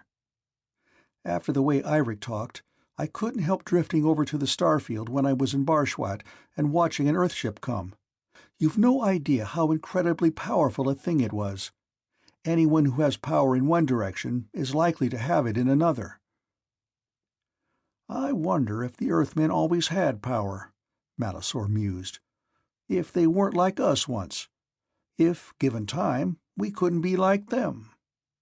Clary didn't say anything. Malisaur's pale face turned gray. "You mean we might not be given time?" Clary wiggled his ears. "Who can tell what's in the mind of an Earthman?" Malisaur looked directly at him. "Why do you tell me this?" "Because I'm one of you," Clary said stoutly. Malisaur shook his head. "You're not. You never can be. But thanks for the warning, stranger." "Never identify," the robo-coach had said. "You'll never be able to become the character you're trying to play." He was talking only of the stage, Clary told himself angrily, as he left the dome. Reports trickled in from the cities. Earthmen had been stoned twice in Zrig, more often than that in Bwat. Clary got an agitated letter from his aunt. "Watch out for yourself, nephew," she warned. "They may take it into their heads to attack all foreigners. Remember, come what may, you'll always have a home with me." Then everything broke open. A group of natives attacked Earth headquarters in Bwat. The Earthmen sprayed them with a gas which made the attackers lose consciousness without harming them. That is, it was intended to work that way. However, one of them hit his head on the wall when he fell, and he died the next day. The people of Vintnor were aroused. They milled angrily around Earth headquarters carrying banners that said, "Go home, Earth murderers!" The headman of Bwat called upon Colonel Blinn. The colonel courteously refused to withdraw his men from the planet. "I'm under orders, old chap," he said, "but I'll report your request back to Earth." "It isn't a request," the headman said. Colonel Blinn smiled and said, "We'll treat it as one, shall we?" Clary knew what happened because the headman gave a report of the conversation to the Bwat Prime Bulletin. He also got a letter from his aunt describing the incident as vividly as if she had been there herself. The Bwat Prime ran a series of increasingly intemperate editorials calling upon all the nations of Morland to unite against the Earthmen. It was spirit that counted, it said, rather than technology. Malisaur wrote a letter asking how superior spiritual values could compete against presumably superior weapons. He read it aloud in the purple furbush before he sent it to the editor of the Bwat Prime, which was lucky because the Prime never printed it, although the Dardanek Bulletin ran a copy. However, the Bwat Prime did print letters from editors in different countries. All of them pledged firm moral support. It also printed a letter from an anonymous correspondent in Katund, which alleged that there was an Earth spy in that village, disguised as a Demorlant, and it was this spy who was personally responsible for the decline of musical taste on the whole planet. But the bulletin seemed to consider this merely as an emanation from the lunatic fringe. "It would be as easy to disguise a Hicks as one of us as an Earthman, and although we could certainly not minimize the importance of music in our culture, it is hardly likely that Earth would be attempting to achieve fell purposes through undermining that art. No, The decline in musical taste represents part of the general decline in public morality which has left us an easy prey. Eirik went back to Bwat to help riot, but he left the Katundi convinced that Clary was, if not actually an Earthman, at least a traitor. When he came into the furbush, everybody got up and left. Nobody patronized the branch library anymore. The constant readers went to the main library at Zrig, and since the trip was expensive, their books were usually overdue, and they had to pay substantial fines. Sometimes they never returned the books at all, and messengers had to be sent from the city. Finally, the chief librarian at Zrig issued a regulation that only those resident within the city limits could take books out. All others in the district had to read them on the premises. The Katundi blamed that on Clary, too. One night they broke into his library and stole all the bestsellers. A couple of days later, he came home and found all the windows of his dome broken. Bestsellers are often disappointing, he thought. He found a note from Embelsira saying, "I have gone home to Mother." He knew she expected him to go after her, but he wrote her a note saying he was going to see his aunt, who was terrified by all the riots, and put it in the mail, so she wouldn't get it too soon. He packed his kit with his most important possessions and took his Ulerin under his arm. When he reached Bwat, he had some difficulty getting through the crowd in front of Earth headquarters. All the windows were boarded up, and the garbage hadn't been collected for a considerable length of time.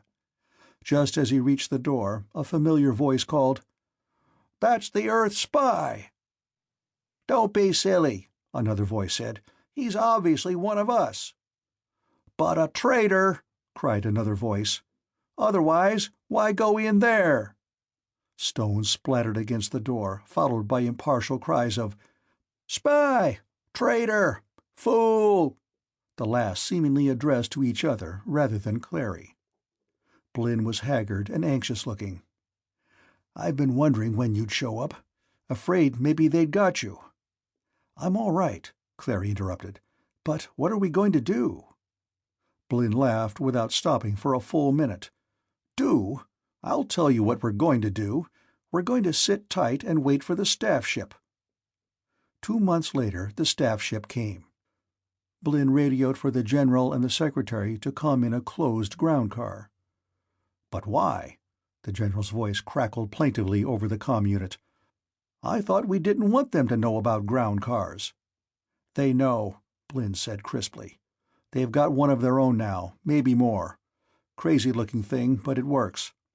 You'll see it outside headquarters when you get here. The letters on the side mean Earthmen Go. Form imperative, impolite, emphatic." Valard strode into headquarters, eyes ablaze. "Why didn't you send a report before trouble started? How could you allow an emergency situation to happen?" Neither Blinn nor Carey said anything. "Very distressing thing," Spano declared. "Maybe it hit them so suddenly they didn't know it was building." "You and Blinn get over to the ship right away for deep probing," Valard ordered, as both began to speak at once. "It's the only way I'll be able to get a coherent report." After the results came through, her anger was cold, searing, unwomanly. "You knew a year ago that things were beginning to go wrong, and you didn't even mention it on the tapes. I could have both of you broken for this." "If only that were all there was to worry about," Clary sighed wistfully. She whirled on him. "Stop feeling sorry for yourself." The sudden loss of control in that dark Amazon was more threatening than anything that had happened yet. "I'm not feeling sorry for myself," he said. "It's the Damorlanti I feel sorry for." "You feel sorry for them because you identify with them. That makes you sorry for yourself." She misunderstood his motives, as she misunderstood everything he did or said, but their rapport wasn't at stake now. "What are you going to do?" he forced himself to ask. "The decision will have to be made on Earth. Unless you mean what's going to happen to you. That's simple. You'll go back with us. Blinn will stay here, pending orders." The colonel saluted. "But I thought I was going to stay here 10 years," said Clary. 5 to 10 years, she corrected. Apparently, 5 was enough." She cut herself short. "What's the matter with me?" she suddenly exclaimed. "I've been letting myself think in the same woolly way you do." Suddenly, almost frighteningly, she smiled. "Clary, you did the job we sent you out to do. You did it better than we expected. What threw me off was that we sent you out to act as an observer. Instead, you became a catalyst." She seized his hand and wrung it warmly. "Clary, I apologize. You've done a splendid job." He wrenched his hand from her grasp. "I didn't act as a catalyst. It would have happened anyway." His voice rang in his own horrified ears, a voice begging for reassurance. And she was a woman. She had maternal instincts. She reassured him. "It would have happened anyway," she said soothingly, "but it would have dragged on for years, cost the taxpayers billions." "And now," he whispered, still unable to believe that the thing had really happened, "will you dispose of everyone on Morland?" She smiled and threw herself into a chair, her body limp and tired and contented-looking. "Come, Clary, we're not that ruthless. Some kind of quarantine will probably be worked out. We just made the whole thing sound more drastic to appeal to your patriotism." The General beamed. "So everything has worked out all right, after all? I knew it would. I always had the utmost confidence in you, Clary." She was busily planning. "We'll arrange some kind of heroic accident. I have it. You died saving your aunt from the flames." "What flames?" "The flames of the fire that burned down her house. She died of the local equivalent of shock. Amblesira will be rich, so she'll want to believe the story. She'll be able to find herself another husband, she'll have children. She'll be better off, Clary." He looked at her, his misery welling out of his eyes. "Oh, I don't mean it that way, man. All I meant was that you're a human being, she's not. I'm not saying one is better than the other. I'm saying they're different." "But I felt less different with her, with the Damorlanti, than with anyone on Earth," he said. She walked across to the window and looked out at the Damorlanti rioting ineptly below. "Most of us are happier in our dream world," she said at last. "But society couldn't function if we were allowed to stay there." The Morland wasn't a dream world. "But it will be," she said. Part 5. And so Clary went back to Earth on the staff ship. Once its luxury would have given him pleasure. Now the cabin with its taps that gave out plain water, salt water, mineral water, and assorted cordials held no charm. Neither did the self-contained tri-di-projector receiver. The only reason he stayed there most of the time was to avoid the others. However, he couldn't avoid turning up in the dining salon for meals. The greater his sorrow, the greater his appetite.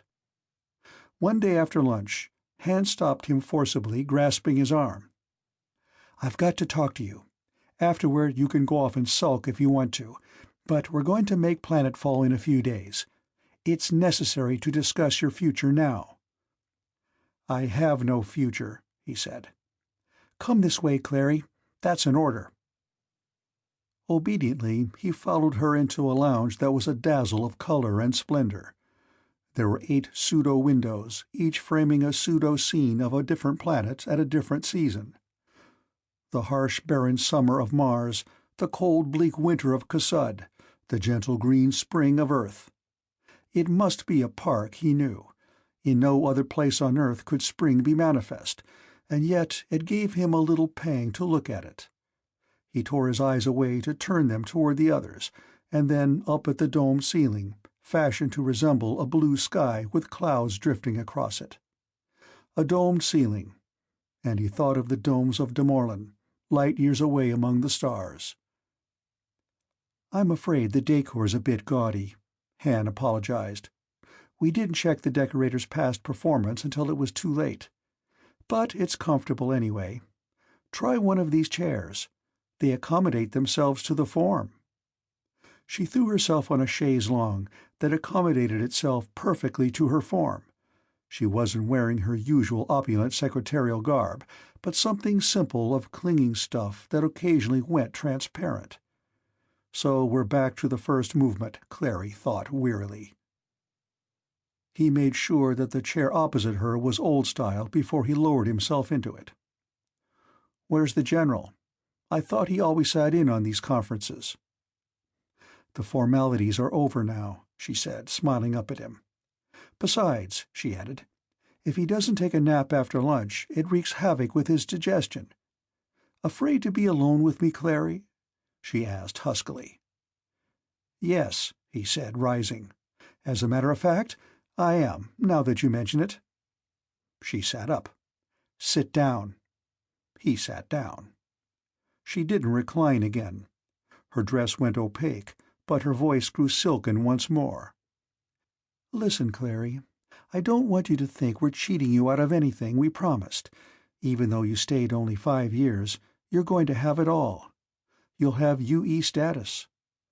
"What do I want that for?" "Doesn't it mean anything to you any more, Clary? It used to mean a lot, though you denied it even to yourself." "Did it?" He forced his thoughts back through time. "I suppose it did. But I've changed. You know, those 5 years on de Morland seem like a lifetime," she finished. "Couldn't we dispense with the clichés?" "On de Morland, the things I said were fresh and interesting.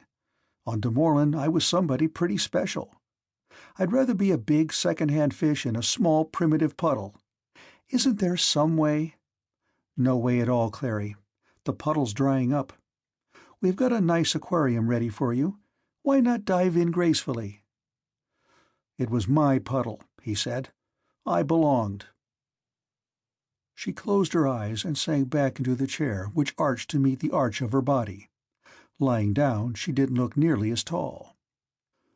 "All right, let's give the whole opera one final run-through.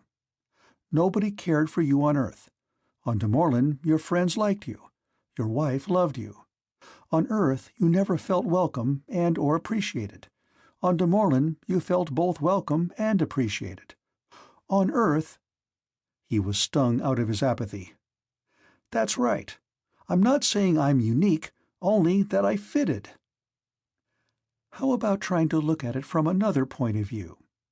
Did it ever occur to you that if the Demorlanti accepted you, so might your own people, if you approached them in the same way? Did you ever try to make friends on Earth?" "But on Earth I shouldn't have to. They were my own people." "Aha!" she cried gleefully. "I mean, well, General Spano said it would be wrong to stoop to hypocrisy to win the friendship of my own people, that if I did, their friendship wouldn't be worth anything. You can't buy friendship." "You bought your Ulerin. Does it play any the worse because you paid for it? Does it mean any the less to you?" "What you're getting at," he said cautiously, "is that's the way to make friends? By being a hypocrite?" "Was it a sham with the Damorlanti?" He had to stop for a moment before he could bring out an answer. "It started out as a sham, but I really got to like them afterward. Then it was real." "So then you weren't a hypocrite, Clary." Her voice grew more resonant. "Open yourself to people. Show them that you want to be friends. Basically, everybody's shy and timid inside." "Like you," he said, casting an ironical glance at her dress. "That's still the outside," she smiled, making no move to adjust it. "Listen to me, Clary, and don't go off on sidetracks. The people of Earth are your own people. Your loyalties have always been with them." She had almost had him convinced, but this he couldn't swallow. "If my loyalties had been with Earth, I would have sent back reports of the trouble. But I didn't. I tried to stop it from happening. There just wasn't anything I could do." "The deep probe never lies, Clary. You didn't really try to stop it." She paused, and then went on deliberately. Because you could have stopped it, you know, quite easily. There was nothing I could have done, he stated. Nothing. Remember the first time the staff ship came? Just before you left for Bwat, the woman told you she suspected you were an Earthman. You were afraid for her. Do you remember that? He nodded.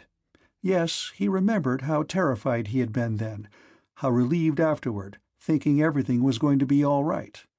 Luckily, he hadn't realized the truth, or he wouldn't have had those extra years of happiness. Han went on remorselessly. And you thought if only something would happen to you en route, she would be safe. We might guess why it had happened, but we couldn't know for sure. We'd have had to start all over again. He couldn't move, couldn't speak, couldn't think. She spaced each word carefully, sweetly. You were quite right, because you were the only man on Earth, Clary, who had the particular physical requirements and the particular kind of mental instability that we needed for the job. You just said you weren't unique, Clary. You were too modest. You are. If you'd killed yourself then, your death would have served a purpose. You would have died a hero. Kill yourself now, and you die a coward. But at least I'd be dead. I wouldn't have to live with a coward for the rest of my life. You're not a coward, Clary, she said. You wouldn't admit it, but you are and always have been a patriot. To you, Earth came first. It's as simple as that.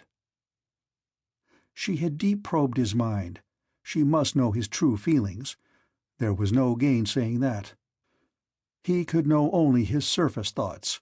She knew what lay behind and beneath. And, he reminded himself, at the end, the Damorlanti were actually turning on him.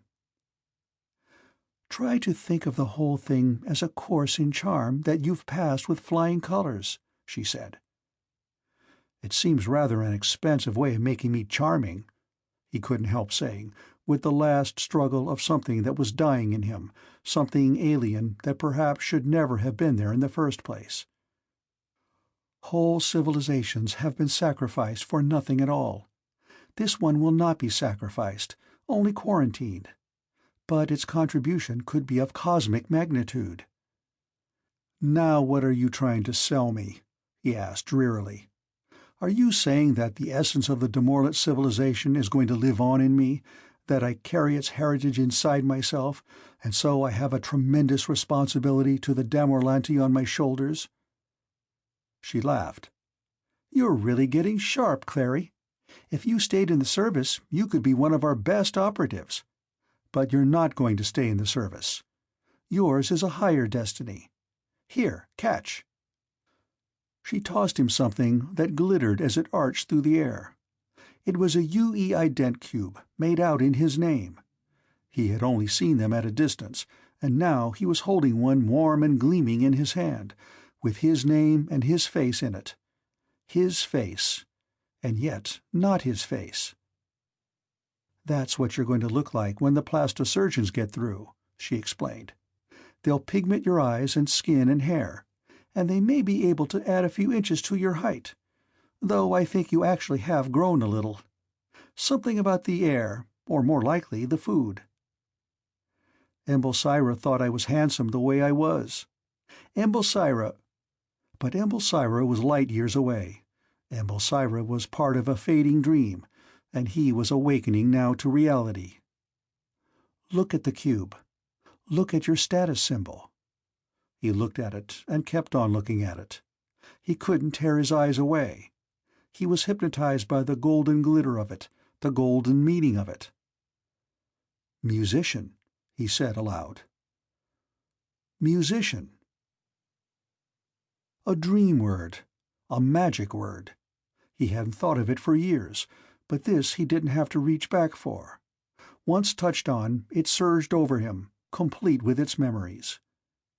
But she had made it meaningless, too. He managed to tear a laugh out of his throat. Spano said I'd be able to buy the Musicians' Guild when I had my $1.5 million. Apparently, you've been able to bargain them down.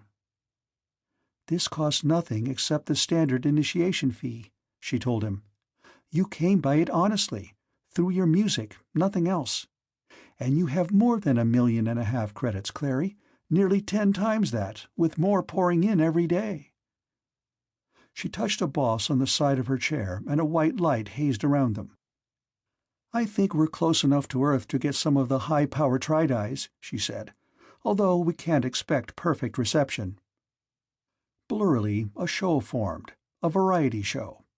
At first it seemed the sort of thing that he remembered dimly, more interesting now because it had almost the character of novelty.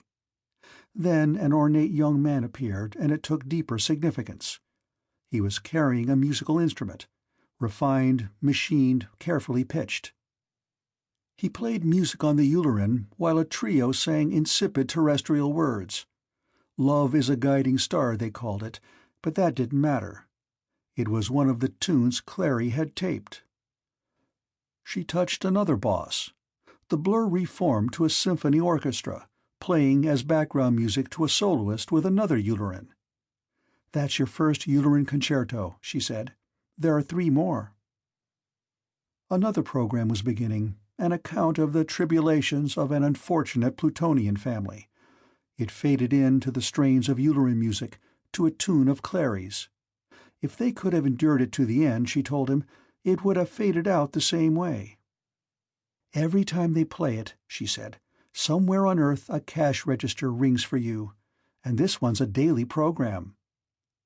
He watched transfixed and transfigured as program after program featured his music, his uillerin. "Not just on Earth," Han said, "but on all the civilized planets, even in a few of the more sophisticated primitive ones. You're a famous man, Clary. Earth is waiting for you, literally and figuratively. There'll be uillerin orchestras to greet you at the field. We sent a relay ahead to let them know you were coming." But his mind was slowly alerting itself. "And where am I supposed to be coming from, then, since they're never to hear about de Morland?" "They've been told that you retired to a lonely asteroid to work, to perfect your art and its instrument." Of course, they couldn't divulge the truth about de Morland. "It seems a little unfair, though," he said. "Why unfair? After all, Clary, the music is yours. You took de Morland's melodies and made them into music. You took their uillerin and made it into a musical instrument. They're all yours, every note and bladder of them." She reached over and put out a hand to him. "And I'm yours too, Clary, if you want me," she breathed. There was obviously no doubt in her mind that he did want her, and in his too. One didn't reject the Secretary of Space. He took the chilly hand in his. The skin was odd in texture. "I'm imagining things," he thought. "It's a long time since I touched a human female's hand." "I must be a very important musician," he said aloud. She nodded, not pretending to misunderstand.